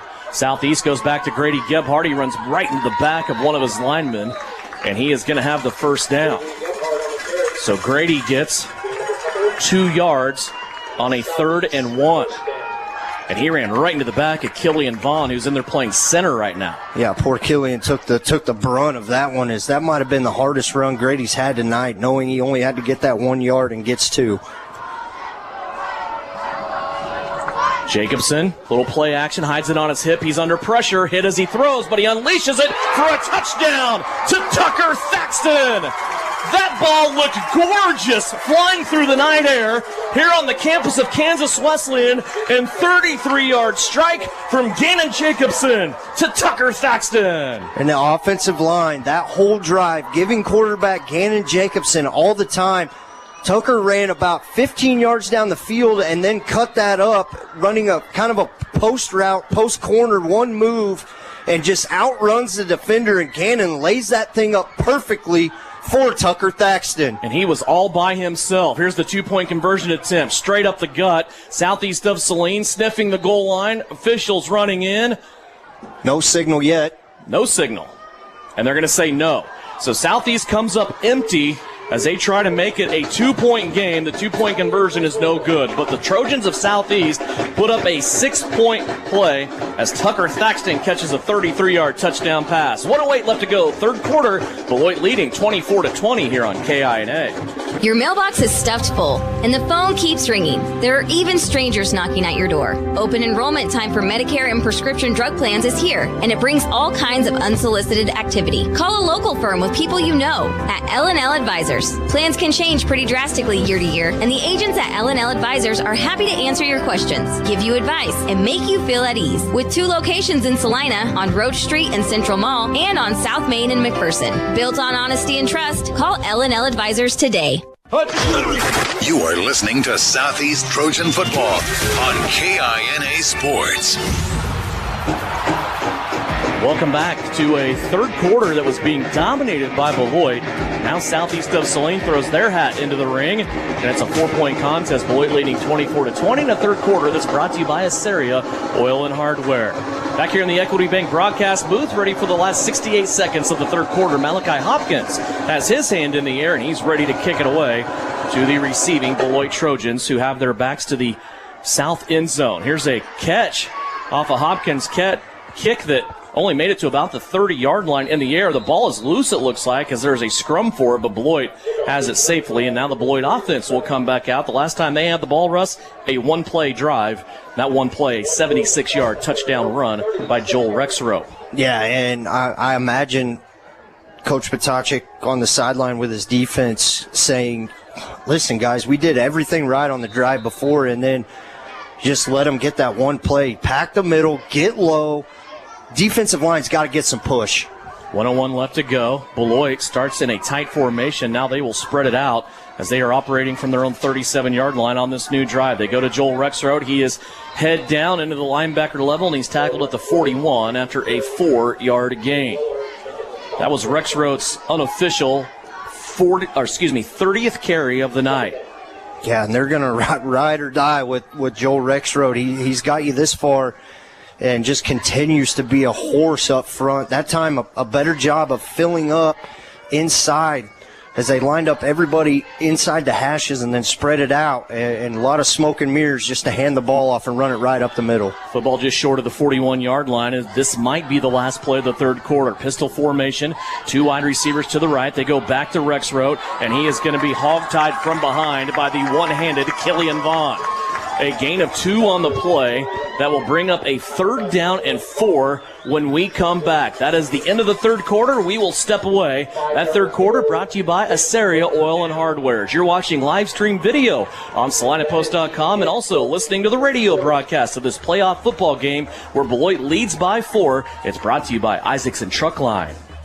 At Maury Clinic Sports Medicine, we are available when you need us most. I'm Dr. Andrew Westbrook, and I am the sports medicine physician at Maury Clinic. I see patients of all ages and help them come back stronger than ever. From broken bones to joint pain, my team and I are committed to help you do more. For those with sports injuries, come see us at our sports medicine walk-in clinic Monday and Thursday mornings from 8 to 9 a.m. Prevent, recover, and strengthen so you can perform your best. Maury Clinic Sports Medicine. Make your move with confidence. Mary Maids in Salina offers house cleaning services you can see and feel. Your home is more than just a house. It's where memories are made and moments are cherished. Though life can be complicated, house cleaning shouldn't be. Mary Maids strives to take the stress out of your day so you can live your life your way. With more than 40 years experience and an advanced time-tested cleaning process, they can help you reclaim time with your loved ones. Find Mary Maids on Facebook or check out their website at marymaids.com. You are listening to Southeast Trojan Football on KINA Sports. Put it down in 5 from the 43-yard line. That's the situation right now. The Beloit is facing 2 wide receivers to their left. Rexroth behind this quarterback. Jackson Weston drops the snap. Rexroth's going to have to cover it up, and that will cost them about 3.5 yards. All the way back to the 39-yard line, a 3.5-yard loss. And that probably changes, right? You get even a couple yards on that play, you're close to that midfield stripe, you can go for it. Now with that fumbled snap, Beloit going to bring out their punt team. So a big, fortunate bounce right there for Southeast to start this fourth quarter. 6'6", 240-pounder Eli Johnson, one of the best track throwers, no matter what device he has in his hands in the state of Kansas. It's a high punt. It'll bounce at the 25, and then it will take a little bit of a Beloit advantage there and go down to the Southeast of Saline 21-yard line. Nonetheless, Southeast of Saline has the football back here at their own 21-yard line as we have just started the fourth quarter. Glad you could join us for Southeast of Saline Trojan football. I want to thank Messenger Total Promotions. They are the official outfitter of the broadcast teams from Eagle Communications and Salina Post Sports. You can get any kind of logoed attire at Messenger Total Promotions. See them in downtown Salina on Santa Fe. First down and 10, Southeast of Salina at their own 21-yard line. 4 wide receivers to the right. Jacobson looking that way, slips the screen into Gebhardt. He has it at the 25, 30. Has a blocker, 35, 40. Gebhardt off to the races with Rexroth chasing at the 40, 30, 20. Running back on running back, and Grady Gebhardt will win that race. Grady Gebhardt, 79 yards on the slip screen from Gannon Jacobson, and put Southeast of Saline back out in front. I see your one-play drive. We're going to come out and have a one-play drive of ourselves. Devin, that screenplay has been there all 3 times. We've seen Southeast run it earlier in the first quarter, get big yardage. Seen them run it at the last play of the first half to get big yards and almost break it free. That time right there, that thing was led on the outside. Caden Berrigan gets a huge block out here on the far side to spring Grady down. A valuable 2-point conversion. Southeast has not been good at this here tonight. Jacobson has it, rolling out to the right-hand side. Has a guy in isolation at the last second. Goes back to Gebhardt and gets the 2. 11:05 left to go here in the fourth quarter. Southeast of Saline has swung the ship around. Now they're sailing back the other way as they lead it by 4. 28-24. It's the Purple Trojans back out in front here on KINA. When there is wastewater backing up into your home, time is crucial. Hours are precious to minimize the mess and damage. That is where Salina Septic Service looks out for you with direct access to their dispatch board, so you can schedule the first available appointment. Upload pictures and description of your problem on the Salina Septic Service website and secure your appointment 24 hours a day, 7 days a week. Money-saving specials now and information on worry-free service plans when you visit salinasepticservice.com. You are listening to Southeast Trojan Football on KINA Sports. I envision maybe the conversation at some point in this game. Hey, Grady, you want to play receiver? You want to get some catches? Yeah, I do, Coach. 6 catches for Grady Gebhardt now, 151 yards, and now a 79-yard touchdown to go ahead in this game. Receiving, not running, which is what he's averaging a game. Just flip it. What a play right there. What a momentum shift for Southeast. Here's the kickoff by Malachi Hopkins. It's going to land in a soft spot here. Beloit has to handle this. They do. Now Fuller runs into one of his own teammates, and he's going to have a return of about 3 yards before Evan Watkins comes in there and wrecks the ship. Remember when I said Gannon Jacobson at one point was 2 of 5 passing the football here in the third quarter? That sense has swung around also. He's now 6 of 9 throwing the football here in this second half. Yeah, now you turn it right back over to your defense, who is fired up, and you just said it, Gannon, 4 touchdown passes now, spreading it around out here tonight. Now your defense needs to come up with a big stand. 10:58 left to go. A lot of football. What a game we have here at the Graves Sports Complex. Rexroth tries to dance it off to the left-hand side. He is going to be stuck for maybe a football gain on the play. Not much more than that. Yeah, and good job right there up front. Defensive line, mention them all the time. Drew Weller, Brody Chambers, Bryson Lippold, Deacon Bear, whoever is up front. Now the linebackers filling up is really, let's talk a little bit about Killian Vaughn. How many touchdown-saving tackles he has had, one arm tonight, still with that cast on. I think he's kind of just embraced the cast. 2 receivers to the right for Beloit. Jackson Weston with a hard count. He's going to turn, give it to Rexroth. He stumbles out of the gates on the left-hand side, and then he runs in to the secondary for Southeast of Saline. You talked about Killian Vaughn saving touchdowns. Amarion Hollop has done the same tonight. That tackle there by Amarion was a good aggressive hit by the junior, and he saves a first down, forces Beloit now into 3rd and a yard. Yeah, big third down here.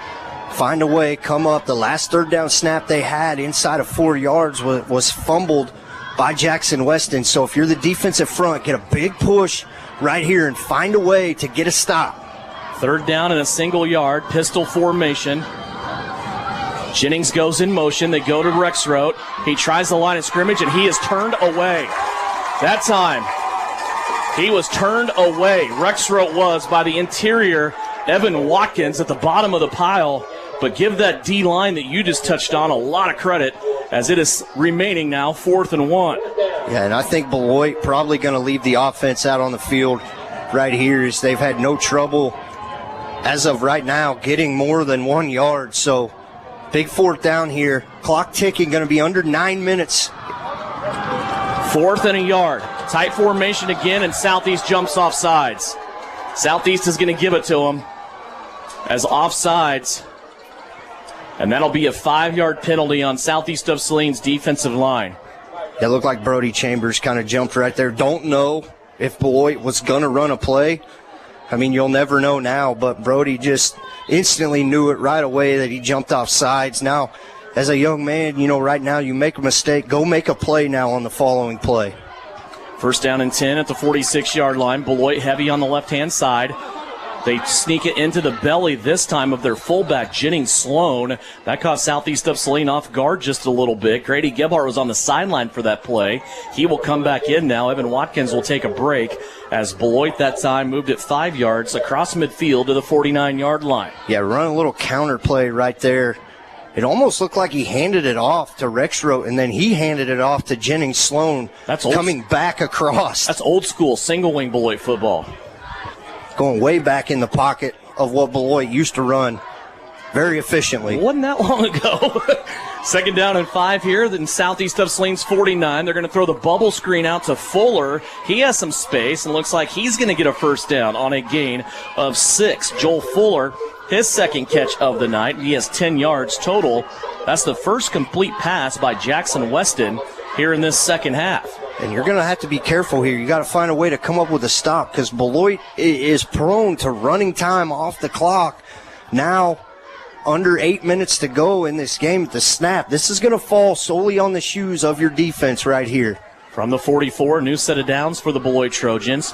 1st down and 10. They're at the Southeast 44. They go back to Rexroth, middle of the line. He was stymied that time to start out by Killian Vaughn, and then kind of spun out of that action. And the second wave of tacklers for Southeast had to make the stop after a gain of 3. Yeah, he was stopped at a gain of about a half yard, maybe no gain, and Rexroth keeping those feet moving, just unable to go down. Got to hit him lower. You heard Mitch Gebhardt at halftime say we got to tackle lower. 7:20 left to go here in this game. Second down and 7 for Beloit. Just outside of the 40-yard line. Jackson Weston wants to throw. Pump fake. Goes deep. Has a receiver. It's going to be caught, and Beloit's going to score on this pass play. It goes to their number 1 receiver in Jacob Hand, and it goes for 42 yards. Beloit burns southeast of Saline deep for 6. They ran that fake screenplay to the outside that they've ran probably 4 or 5 times now tonight, and cornerback just bit on it and jumped up. Receiver running right downfield, wide open. Just unable to make up the coverage there, but a good pump fake by Jackson Weston to sell out for that. And then the receivers or the cornerback on the far side just bit too hard, and Beloit comes up with a big play to answer back with 7:06 left to go. Just the 4th touchdown of the season for Beloit's leading receiver, Jacob Hand. 2-point conversion now. Beloit trying to extend to their 2-point lead. They take the snap. They're going to hand it off to Rex Rote, and he doesn't have a chance. Brody Chambers comes in and throws him into the backfield, and Beloit is turned away. But nonetheless, the Trojans from Mitchell County take a 2-point lead with 7:06 left to go. Here in the 4th quarter, 30-28. Beloit leads it by 2 here on KINA.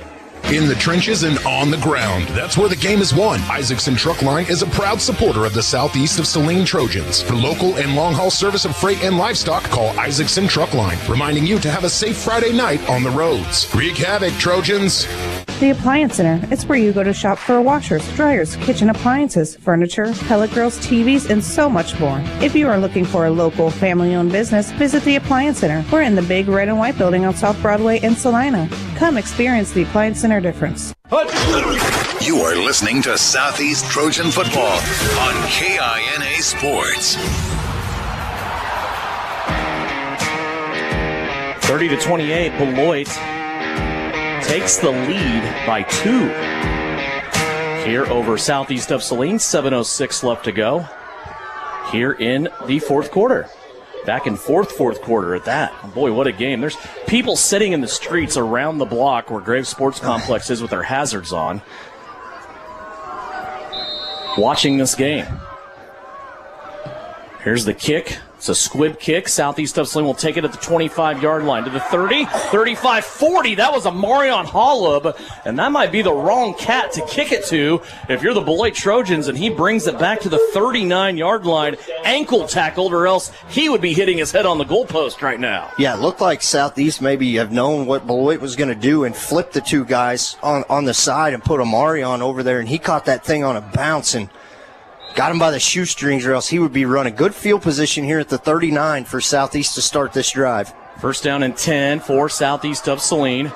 7 minutes left to go. They start out here at the 39-yard line. Grady Gebhardt goes in motion. They fake it on the end around. Jacobson has some room out here on the left-hand side. There's a flag, though, thrown in the offensive backfield as Jacobson is hit hard out of bounds by Brody Litton. And they're going to get a hold on the inside. I don't know if I agree with this, if it was just 2 players that got caught up. But nonetheless, it's going to be a hold, and it's going to go back 10 yards. A lot of flags on the Purple Trojans here in this second half. So this will go back and challenge Southeast of Saline that much more.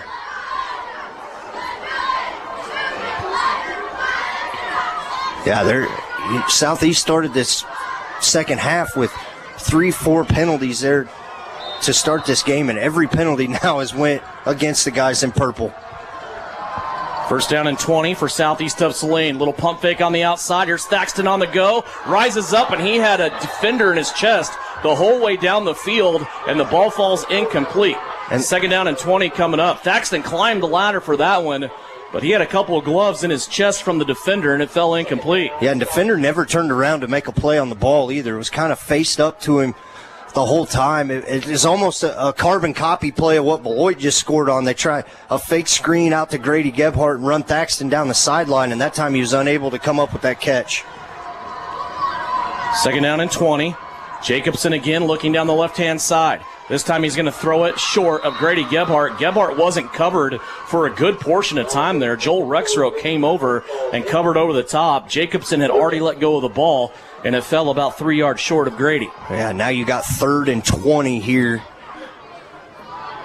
for Southeast, and you're going to have to get this thing. You're going to have to get 10 to 15 yards here if you want to think about going for it. Yeah, you have 3 timeouts in your pocket, but you don't want to kick this thing back to Beloit down 4 points. 30-28, Beloit leading by 2. 3rd down and 20. Southeast trying to fight off a holding penalty on 1st down. They're going to slip the screen back to the left. Gebhardt has it. He cuts back inside, and 2 Beloit Trojans there with him at the 33-yard line. It's a gain of 4 and brings up 4th and long. Yeah, and I think you just got the hand dealt to you right there. You got to punt the football back. You can't give Beloit, if you don't get it, this field position, and that's exactly what Southeast is going to do. So you're going to put this back on your defense again, down 2 points. You got to get this special teams play and you can't kick it to Rexroth right here. Clock's continuing to run here. 6:05 left to go. Punt formation here for Southeast of Saline. Evan Watkins has it. He's going to kick a line driver that bounces at the 33, then takes a huge Southeast bounce all the way down inside the 15. Ball still rolling. It'll get the 10, and then down inside the 10 at the 9.5-yard line. So that's the decision you make, and it pays off for Southeast of Saline to gain some field position here. And now the defense will have to get Beloit off the field. 5:48 left to go here in the 4th quarter. 30-28, Beloit leads it by 2. Yeah, going to get a heavy dose probably here of Rexroth for Beloit. So if you're Southeast, you can't fall asleep, though, like you did on that last pass play on the pump fake coming up and then giving up a big play deep. You still got to play disciplined defense right here for Southeast. Yeah, Rexroth hasn't been a problem. It's been the other guys here lately, right, for Beloit. The last 5 carries by Joel Rexroth have only gone for 12 yards. 5:48 left to go here. 1st down and 10 from their own 9-yard line. Pistol formation. They go to Joel Rexroth off the left-hand side. He's chopped down just as he comes across the 10-yard line. He will get a yard on the play. Yeah, good job right there tackling. Much better getting down low. Contact early at the first level. Talked about it a lot. These 4 guys have really up front. Bryson Lippold, Drew Weller, Brody Chambers, Deacon Bear have kind of carried this defense, anchoring it up front. You're going to need them big right here. They give him 2 yards on the play. Went from the 9 to the 11. 2nd down and 8. They sneak it inside. This is Jennings once again. Jennings Sloan. And he is going to be stopped for no gain on the play.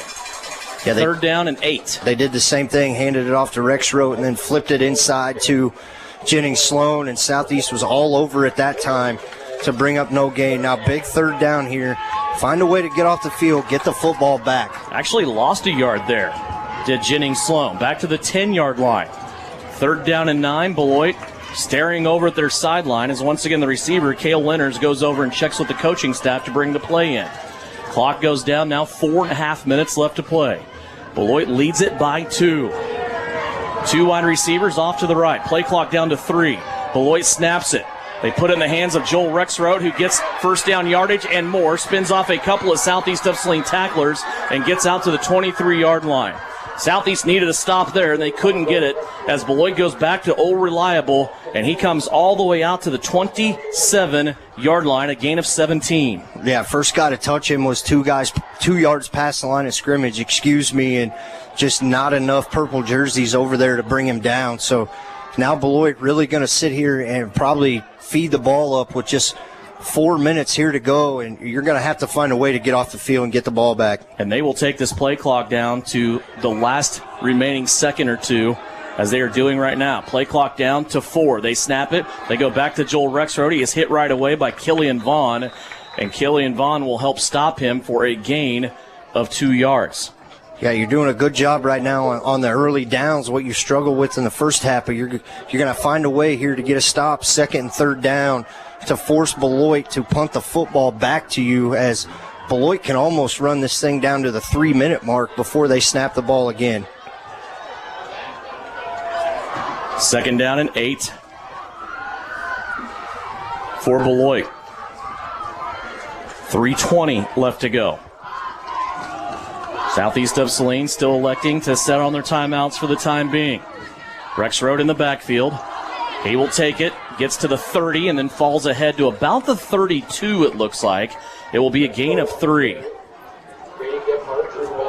Now, play clock will reset to 40, so I'm sure they will burn every bit of 30, 35 seconds off this clock and get close under near the 2.5 minute mark to go. But if you're Southeast, you got to come up with a stop here on third down. You got to force them to punt and get the ball back to your offense. With 5 yards to go, it's third down and 5. Football setting at the 32. Beloit sprints to the line of scrimmage. Play clock down to 3, down to 2. Snap comes. No, it doesn't. And Beloit will take their first timeout. It's the first timeout of the second half for the Beloit Trojans, and it will come with 2:23 left to go on a third down and 5. We'll take a 30-second break. Back to the Equity Bank broadcast booth for more Trojan football after this on KINA. Assyria Oil and Hardware encourages you to celebrate your freedoms and the best country on the planet. Stop in and check out the largest ammo supply in southern Saline County. Stock up now and be ready for next season. With 24/7 pumps, no matter what time of day or night, your gas and diesel tanks can rely on us. During regular business hours, you can get your favorite pizza and snacks to have enough energy to win the day. Assyria Oil and Hardware, located in Assyria at the corner of Center and Main. We'll fill you up.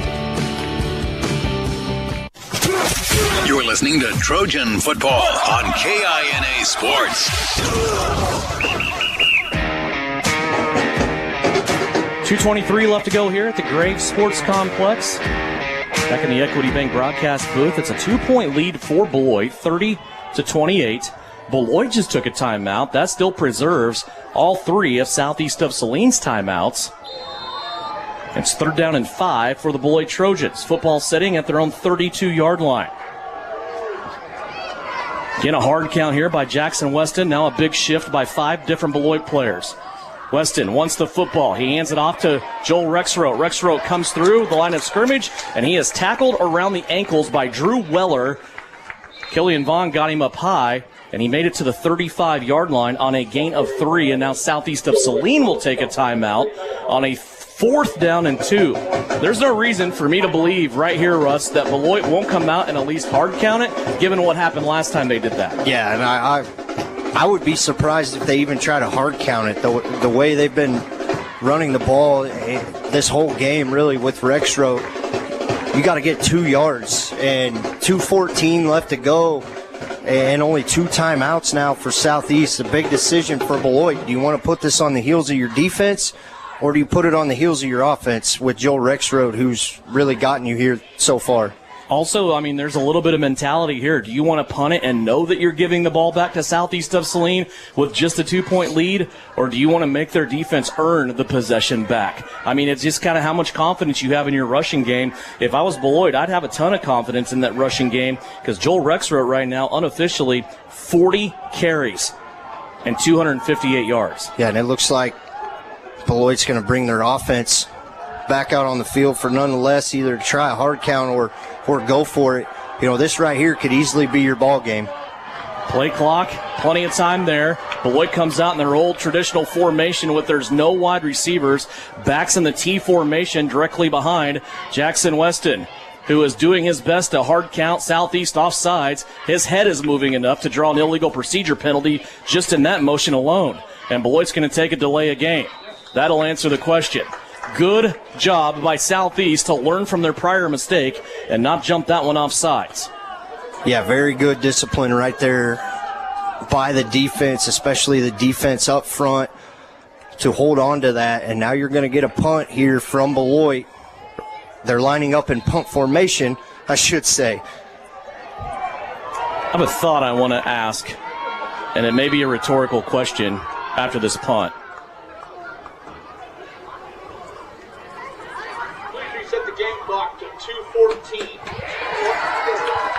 You're going to put 10 more seconds back up on the clock. Okay. So officially here for Beloit, it's 4th down and 8. The football sitting at the 30-yard line. Lazy snap back to Johnson. He'll put his foot in it. Another good punt here. It's going to bounce between the 40 and 45, then take a Beloit bounce, and it's going to die here about the 40 or just inside. So this may be more of a question for, we've called him now our rules analyst, Troy Olson. But at what level, and this is any level of football, but at what stage, when the quarterback is doing a hard count and he's over the center at the line of scrimmage and his head is moving back and forth a foot, at what point is that procedure on him? Yeah, I mean, you're exactly right. And, I'll have to get that answer from. And the head's not the only thing. The shoulders are moving, the neck's moving. Everything but your feet are moving. So, nonetheless, here, 2:03 left to go. Southeast got the ball back down 2. 2:03 left to go from the 30-yard line.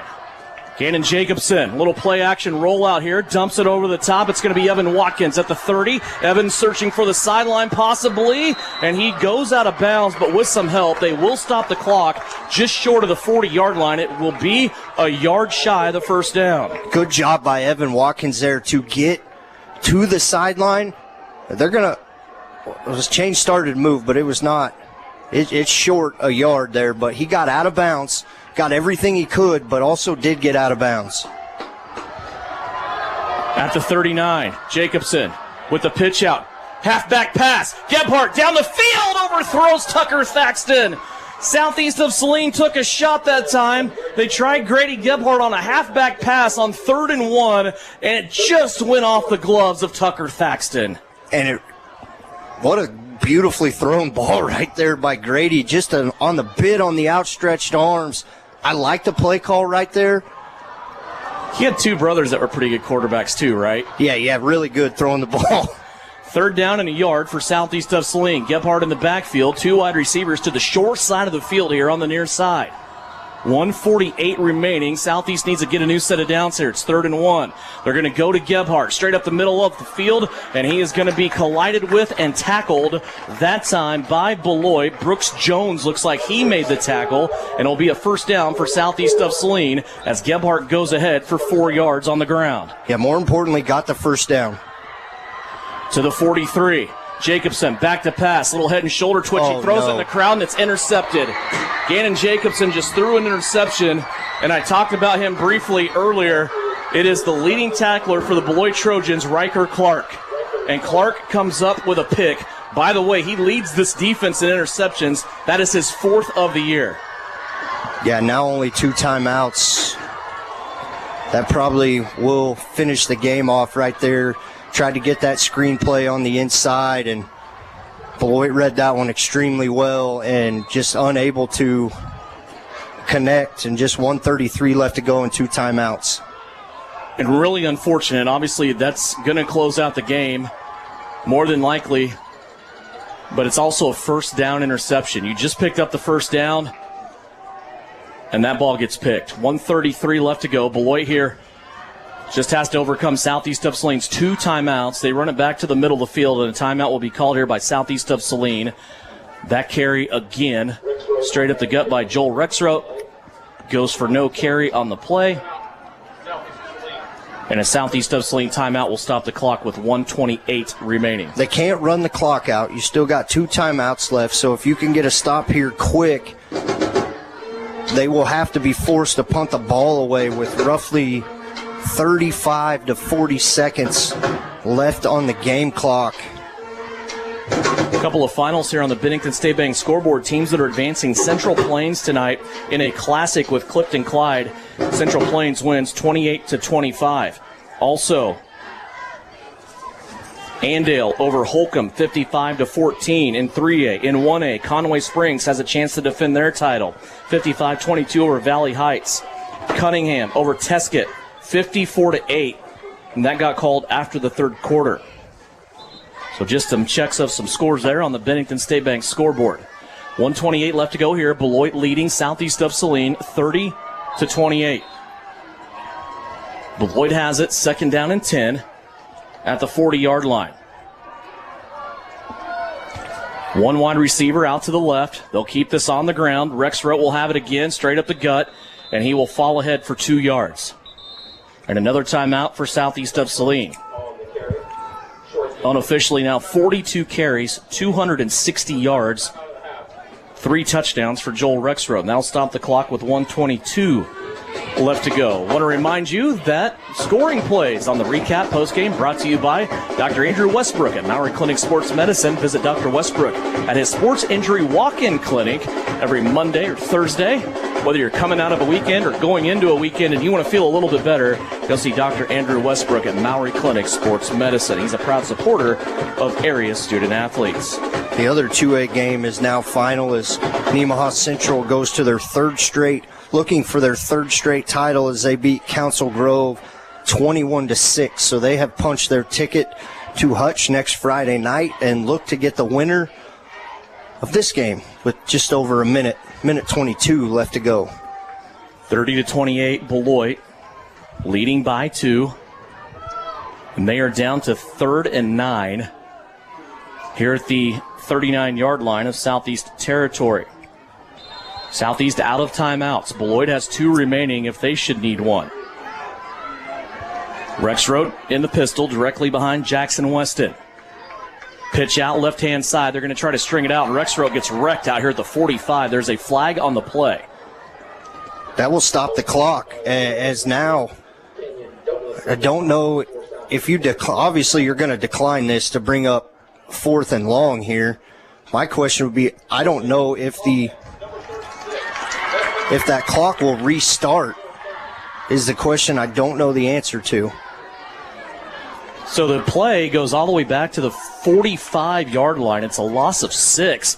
As that time, obviously, Southeast of Saline doing a great job selling out to stop that play.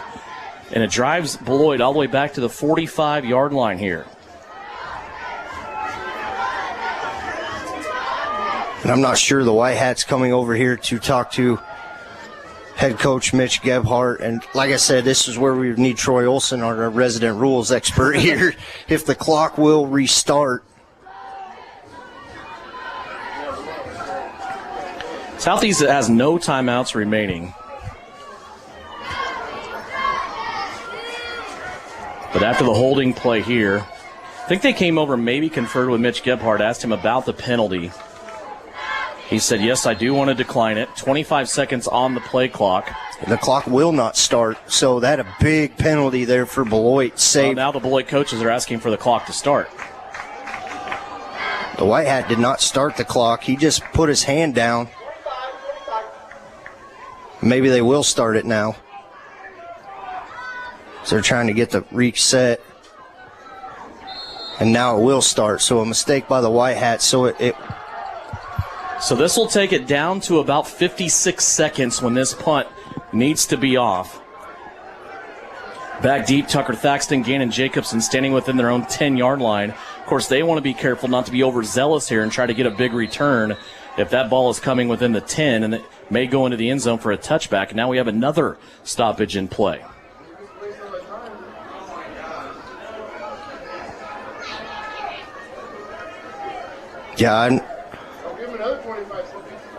Yeah, if they stop this and reset it to 25 now, they have to put the game clock back to where it was before they started, which was about 1:18. 1:18, yep. Set the game clock to 1:18. The play clock at 25. There was a differential from the beginning. We'll start it on the ready for play. What the referee is talking about there, I noticed it too. Yeah. The play clock jumped the game clock by about 2 seconds. So they're just trying to get that right. People get upset about delays in action like this, and I might be one of the worst, I don't know, but I don't mind it if you're getting things right. Yeah, if you can get it right, which it needed to be, obviously. So I would imagine Beloit's going to take a delay of game right here to run as much time off as they can. Well, they can still take a timeout and not cost themselves any yards. They will take the delay of game. So at this point in the field, really doesn't matter anyway, especially when you got the leg of Eli Johnson coming swinging at that football. He's done such a good job tonight punting. Really no wind to speak about. As we said, that breeze blowing under 5 miles an hour. As we will look for an Eli Johnson punt going towards the south end zone. And they're putting 3 more seconds back up on the clock as it kind of ran.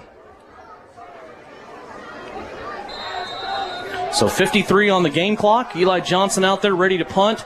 Jacobson and Thaxton back standing just around their own 10-yard line. High snap. Good thing Johnson is well over 6 foot tall as he had to get up and get that one. Now the ball hits a Beloit player. Thaxton's going to pick it up and try to get out of there. Now he needs a block. He's going to be caught from behind and taken down at the 18-yard line. That was a no-risk play for Tucker Thaxton. After it hit the Beloit player, he could take off and do whatever he wanted to with it. It did burn a little bit of time, but really probably not too much to be concerned about as the play clock goes down to 42 seconds. And it's a darn good thing for Beloit. Eli Johnson is 6'6" and is an athletic big man to save that snap. Yeah, because that was going over the head. If he's 6'4", it goes over a head. So here you go, season on the line, 42 seconds left.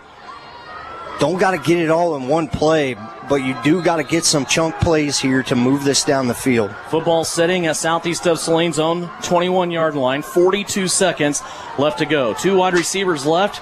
KB to the right as a solo. Jacobson, play action. He wants to air it out down the middle of the field. Has Thaxton bumping with a defensive back. It's Joel Rexroth, and it is incomplete. Went over the head of Thaxton and Rexroth as those two were jockeying for position, running down the middle of the field across that Coyote logo. And I think if Gannon lays that thing out more in the middle of the field, Tucker has a chance to run under that one. So burned about 8 seconds off the clock right now. Now 35 seconds left to go. Obviously, Southeast trying to get a big chunk of it right there. Who's going to step up for Southeast in this passing game? We've seen Grady Gebhardt step up. And how many calories does Tucker Thaxton have left to burn? Here's a slip down underneath. Evan Watkins has to knock it down. Now he catches it at the 35. He's going to go to the 39 and get out of bounds. Very smart. Evan Watkins that time makes the catch, steps out of bounds, and stops the clock. Yeah, and Grady Gebhardt with a key block right there to allow Evan Watkins to get around closer to the sideline.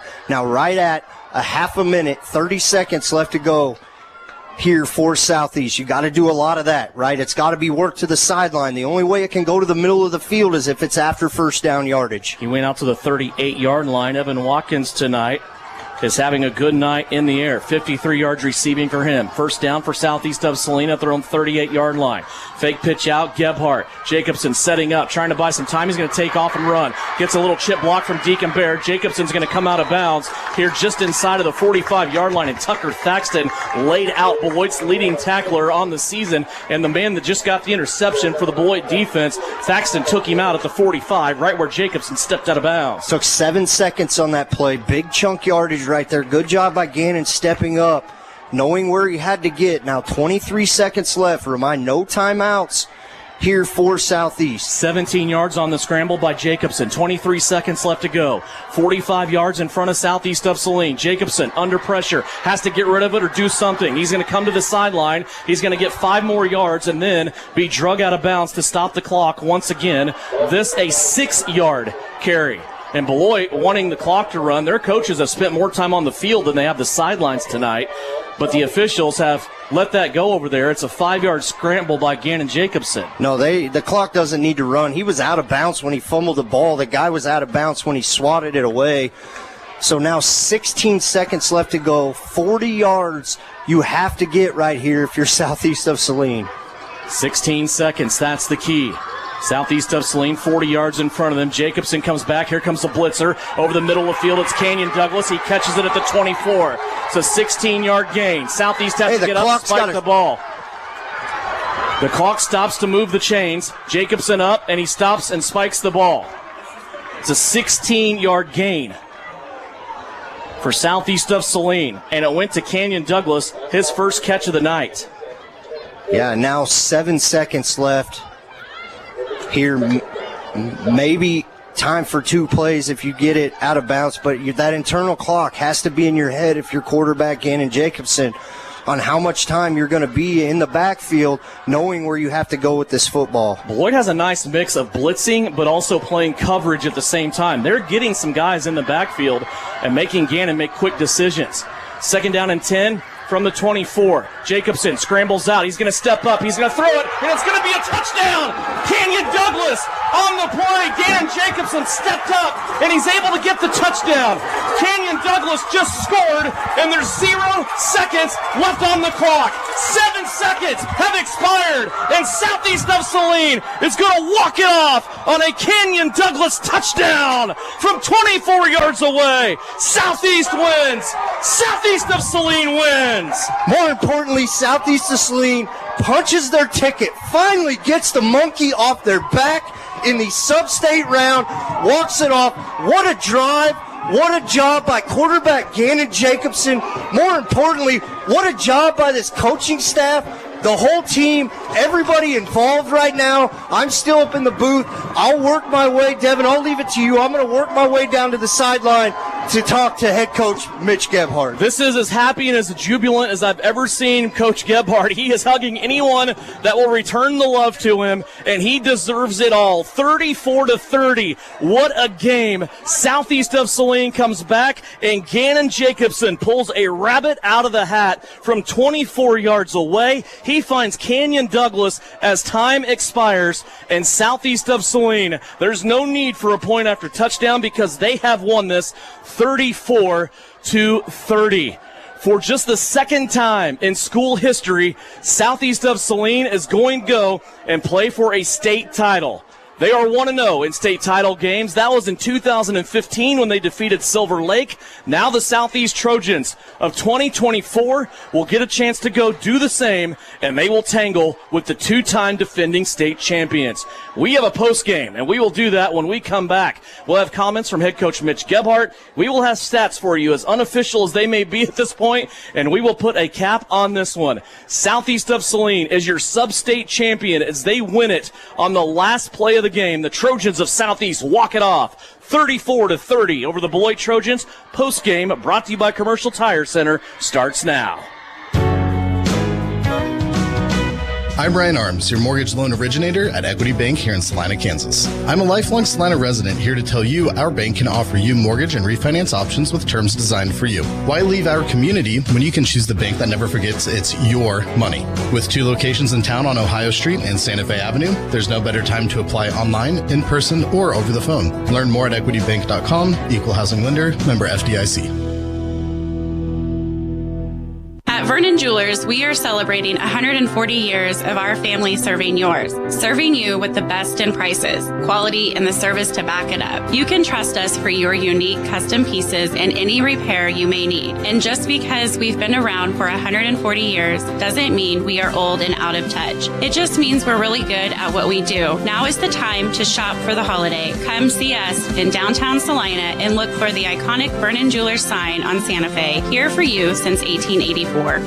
The Trojans are experts in precision passes, and Everhart Precision Ag are your experts in grid soil sampling. Everhart Precision Ag does all the sampling and data analysis in-house, keeping it local and close to the farm. They're also your local channel seedsman, selling all seeds with an emphasis in corn and soybeans. Trust Matt Everhart and Lane Hensley at Everhart Precision Ag, serving Saline, Dickinson, McPherson, and Ottawa counties, and also supporting Southeast of Saline Trojans. For more information, visit EverhartPrecision.com. When it rains, it pours, so it's important for you to get coverage that meets your needs. The team at Kniper Agency with Farmers Insurance can help you understand your options so you can prepare for what the forecast brings. We know a thing or two because we've seen a thing or two. Learn more by calling Stephanie, Morgan, or Tiffany at the Kniper Agency at 825-8419 to find out how they can help you protect the things that matter most to you. We are farmers. Bum, ba, bum, bum, bum, bum. Underwritten by Farmers Truck Fire Insurance Exchanges and Affiliates. Products not available in every state.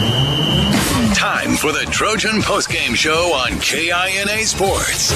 Stick around for the game recap, final stats, and reaction from the coach. This is Trojan football on KINA. Back here at Graves Sports Complex, it has become the secondary home for Southeast of Saline. They have gone through these playoffs and only had the ability to play on their home field one time. But the folks at Kansas Wesleyan have been very hospitable. They've made it possible for Southeast of Saline to come in here and compete on this field. And what a game that we just saw. 34-30, Southeast of Saline. To borrow a baseball term, they walk it off with no time remaining on the clock, and it's a 24-yard touchdown to number 24, Canyon Douglas. Gannon Jacobson stepped up in the pocket. He had 2 choices. He could run or he could throw, and at the last second, he reared back. He unleashed the cannon, and he was able to find Canyon Douglas in the end zone for a winning touchdown. Southeast wins it 34-30. And now they will go to the state title game where they will tangle with another team that wears purple, the Nemaha Central Thunder. Nemaha Central, of course, they have maybe one of the best players in the state of Kansas in all classes, and they are trying to go for 3 in a row. And Southeast of Saline will roll into that game 1 week from today in Hutchinson. They will be a severe underdog, and they will have a chance to take that three-peat possibility away from Nemaha Central. But for right now, we enjoy this one in a victory. Commercial Tire Center postgame report.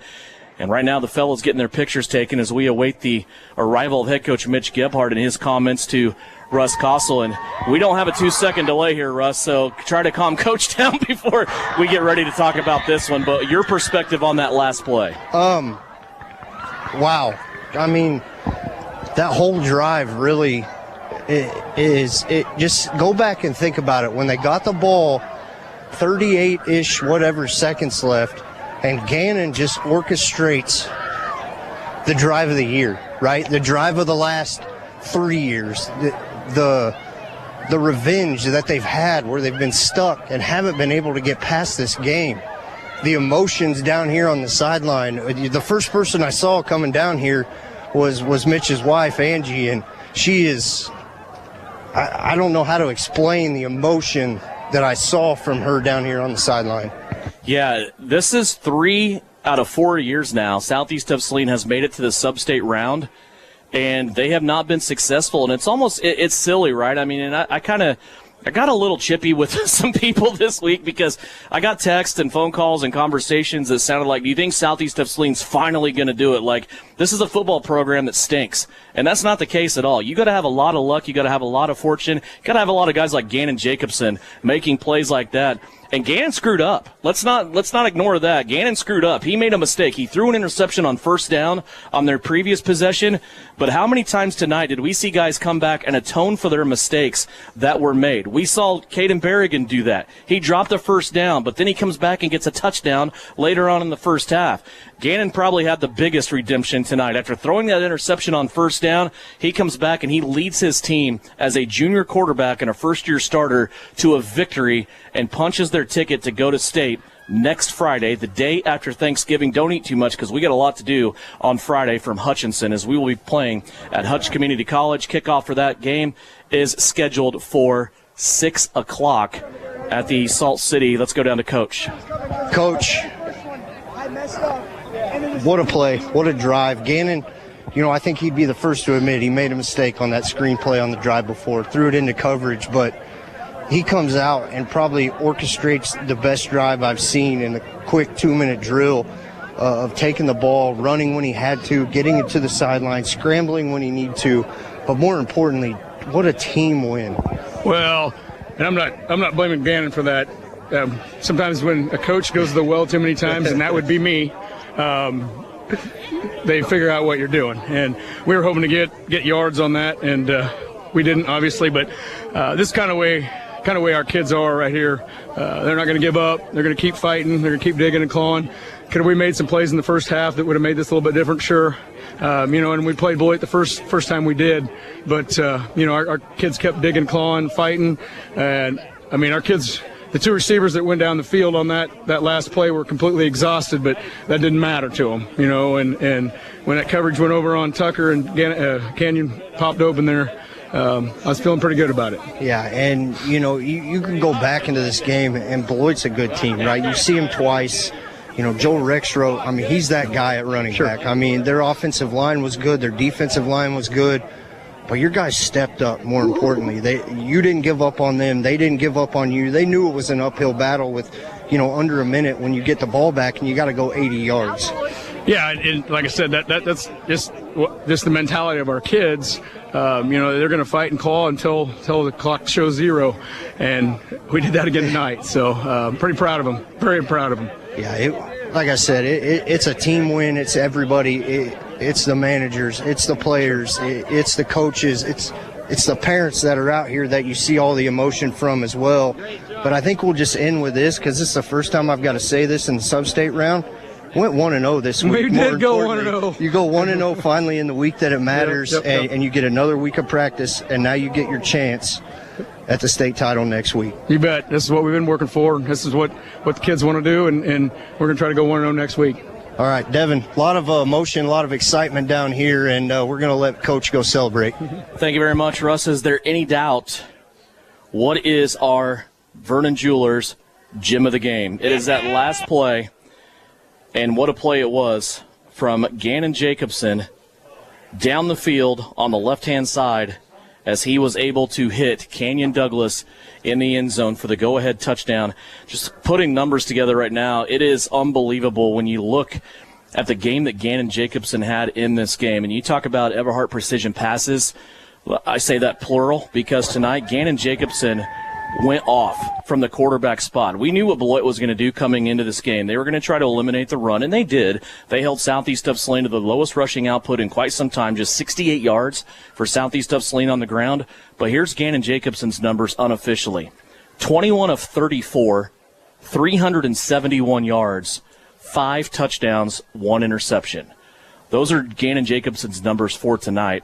As you look at passing for Southeast of Saline with that 371 yards, his favorite target tonight was Grady Gebhardt, 7 catches, 155 and a touchdown. Tucker Thaxton, 5 catches, 68 yards and a touchdown. Also 2 catches, 55 yards and a touchdown for Caden Berrigan. 5 catches, 53 yards and a touchdown for Evan Watkins. And Canyon Douglas, the most important catch of the night, 2 catches, the last one for 24 yards. He ends up with 40 yards and a touchdown from Gannon Jacobson. So what I just told you, Russ, 5 different receivers tonight caught a pass from Gannon Jacobson. 5 different receivers tonight caught a touchdown from Gannon Jacobson. That's incredible, right? When you needed somebody else to step up. You and I have talked about this. We spend a lot of time in the car traveling around to all these games, whatever we're doing. And we've said this since about week 3, right? Who is going to step up and help Tucker Thaxton? More importantly, who's going to step up and help Gannon Jacobson, right? And I think you got your answer tonight with 4 other guys. I mean, it started early. Caden Berrigan had big. He dropped that one where he was wide open. But then he goes down on the same drive and catches a touchdown pass, 30-plus yard touchdown pass, which we really haven't seen all year. We've seen Canyon score a little bit. Evan Watkins got in the pass game, more often tonight. And give it to Beloit. They stepped up and shut the run down. But I think right now, Devin, I can confidently say that if you shut the run down, we'll just go to the air. Yeah, and Beloit, we gave them all kinds of credit starting the third quarter, and I would still stand on that hill. This is a team that doesn't even look halfway like the team that they looked like in week 3. This is a team that's gotten better and better. It's unfortunate in a game like this that somebody has to come up on the short end of the stick. But tonight it's the Purple Trojans from Southeast of Saline. And I tell you what, that Beloit team, though, I was impressed by them tonight. I'm not sure tonight that anybody else beats them in the state of Kansas in the West, but boy, we see now why they were able to beat Garden Plain 19-0 last week and not give the Owls a single point. Just impressed with Beloit tonight, but on our way out here, we'll talk more about Southeast of Saline coming up here this upcoming week, as now there's a state title game that will go, and it's they call it Black Friday, right? But it's going to be Purple Friday in Hutchinson with both Nemaha Central and Southeast of Saline invading the Salt City on Friday. Hey, I'm going to leave you with one point before I head up down there. The first 2 guys I saw down here on the field was the twins who came up short, the Gebhardt twins, and not a phase him, walked right up to me and goes, Russ, that's just how he drew it up. That's right. We got him right where we wanted him. I don't know if I fully believe that, but nonetheless, I mean, Devin, we'll shoot it back up to you to close this thing out. But what a way to end the homestand. What a way to close out a sub-state game. And now you get that shot, right? That's all they've wanted in the last 3 years is just a shot. Give us a shot, get us there, and let's see if we can do it. And now we get to find out. It seems like your normal week. I mean, you're still going to play on Friday, and I want people to understand that because I've heard a lot of comments about the game being on Saturday with this new format that the Kansas State High School Activities Association has gone to. There are 3 sites. In Greensburg, all the 6-man and 8-man games will be played. In Hutchinson, 1, 2, and 3A state title games will be played, and then in Emporia, 4, 5, and 6A will be played, but it's split over 2 days. So your format in Hutchinson, the 2A game featuring Nemaha Central and Southeast of Saline will be played Friday evening, scheduled for a 6 o'clock kickoff. The other 2 games that will feature 1A and 3A will be played on Saturday. One of them, I believe, will start at 11. The other one will start mid-afternoon. So it's a normal week with Southeast of Saline playing a Friday night game. This time they will have to leave Saline County and go to Hutchinson. Oh, by the way, the only thing that really doesn't make it normal is you're playing for a state title, and you have Thanksgiving thrown in there on Thursday as well. So I'm sure a lot of practice time, a lot of film, and a lot of walkthroughs coming up for Mitch Gebhardt, the staff, and the kids as they get ready to go play for just their second state title and appearing in just their second state title game in school history. Again, turn the pages back. 2005 was the last time Southeast of Saline qualified for a state title game, and they were able to defeat Silver Lake and get that head coach at the time, Pat Haxton, in 2005 when Southeast of Saline appeared in their only state championship game. They will have a chance here under Mitch Gebhardt as they will go to the state title game in Hutchinson. Once again, our Vernon Jewelers gem of the game tonight, that last play, the walk-off touchdown. Southeast of Saline started that drive at their own 21-yard line. They went 79 yards in 42 seconds with no timeouts. And Southeast of Saline caps it off with a 24-yard touchdown pass. Gannon Jacobson to Canyon Douglas. They win 34-30. You want to relive this game? You can do it anytime you want. Salina Post Sports YouTube page. You can go watch this game on demand, and you can see all the plays, all the endings. Probably have to go back and watch it several times myself tonight as well, as probably won't get any sleep as we will be ready to go again next Friday with another edition of Southeast of Saline football. So as Coach Gebhardt says, go 1-0 every week. That's what the Southeast Trojans were able to do here tonight, and they will try to do it again next week and cap off a perfect undefeated season in Hutchinson. Got a great crew that makes it all happen. Of course, Brian Dennett capturing that live stream video on SalinaPost.com. You can go check it out anytime you want on Salina Post YouTube page. That was presented tonight free of charge by Isaacson Truckline and also Salina Ortho. Want to thank also Chris Cadle, producing and engineering. Also, Russ Kossel. My name is Devin Haney, saying thank you for joining us. So we will have a full recap of all 18 football games tonight. There were 9 classifications, 4 teams in each classification, 36 teams that played football tonight. You'd be hard-pressed to find a game that was as good as this one here on the campus of Kansas Wesleyan. Graves Sports Complex was a place. We'll have a full game wrap tonight from 10 until 11 o'clock on the Kansas High School football scoreboard. That's a full hour of scores and game wraps from across the state of Kansas, and it's brought to you by Salina Surgical Hospital. I want to thank all our sponsors, everybody involved. Enjoy this one, and we will talk to you next Friday evening from Hutchinson. Southeast of Saline beats Beloit 34-30 right here on KINA. The Southeast of Saline School District has a long-standing reputation for excellence. This excellence in public education has been a source of great pride and one of the factors contributing to the quality of life in our community. The Southeast of Saline Education Foundation works in partnership with the USD 306 School District and the community that it serves to maximize student potential, thereby creating a lasting legacy, not only for our children, but for our community. The Southeast of Saline Education Foundation salutes the Trojan Sports Program. You're listening to Trojan Football.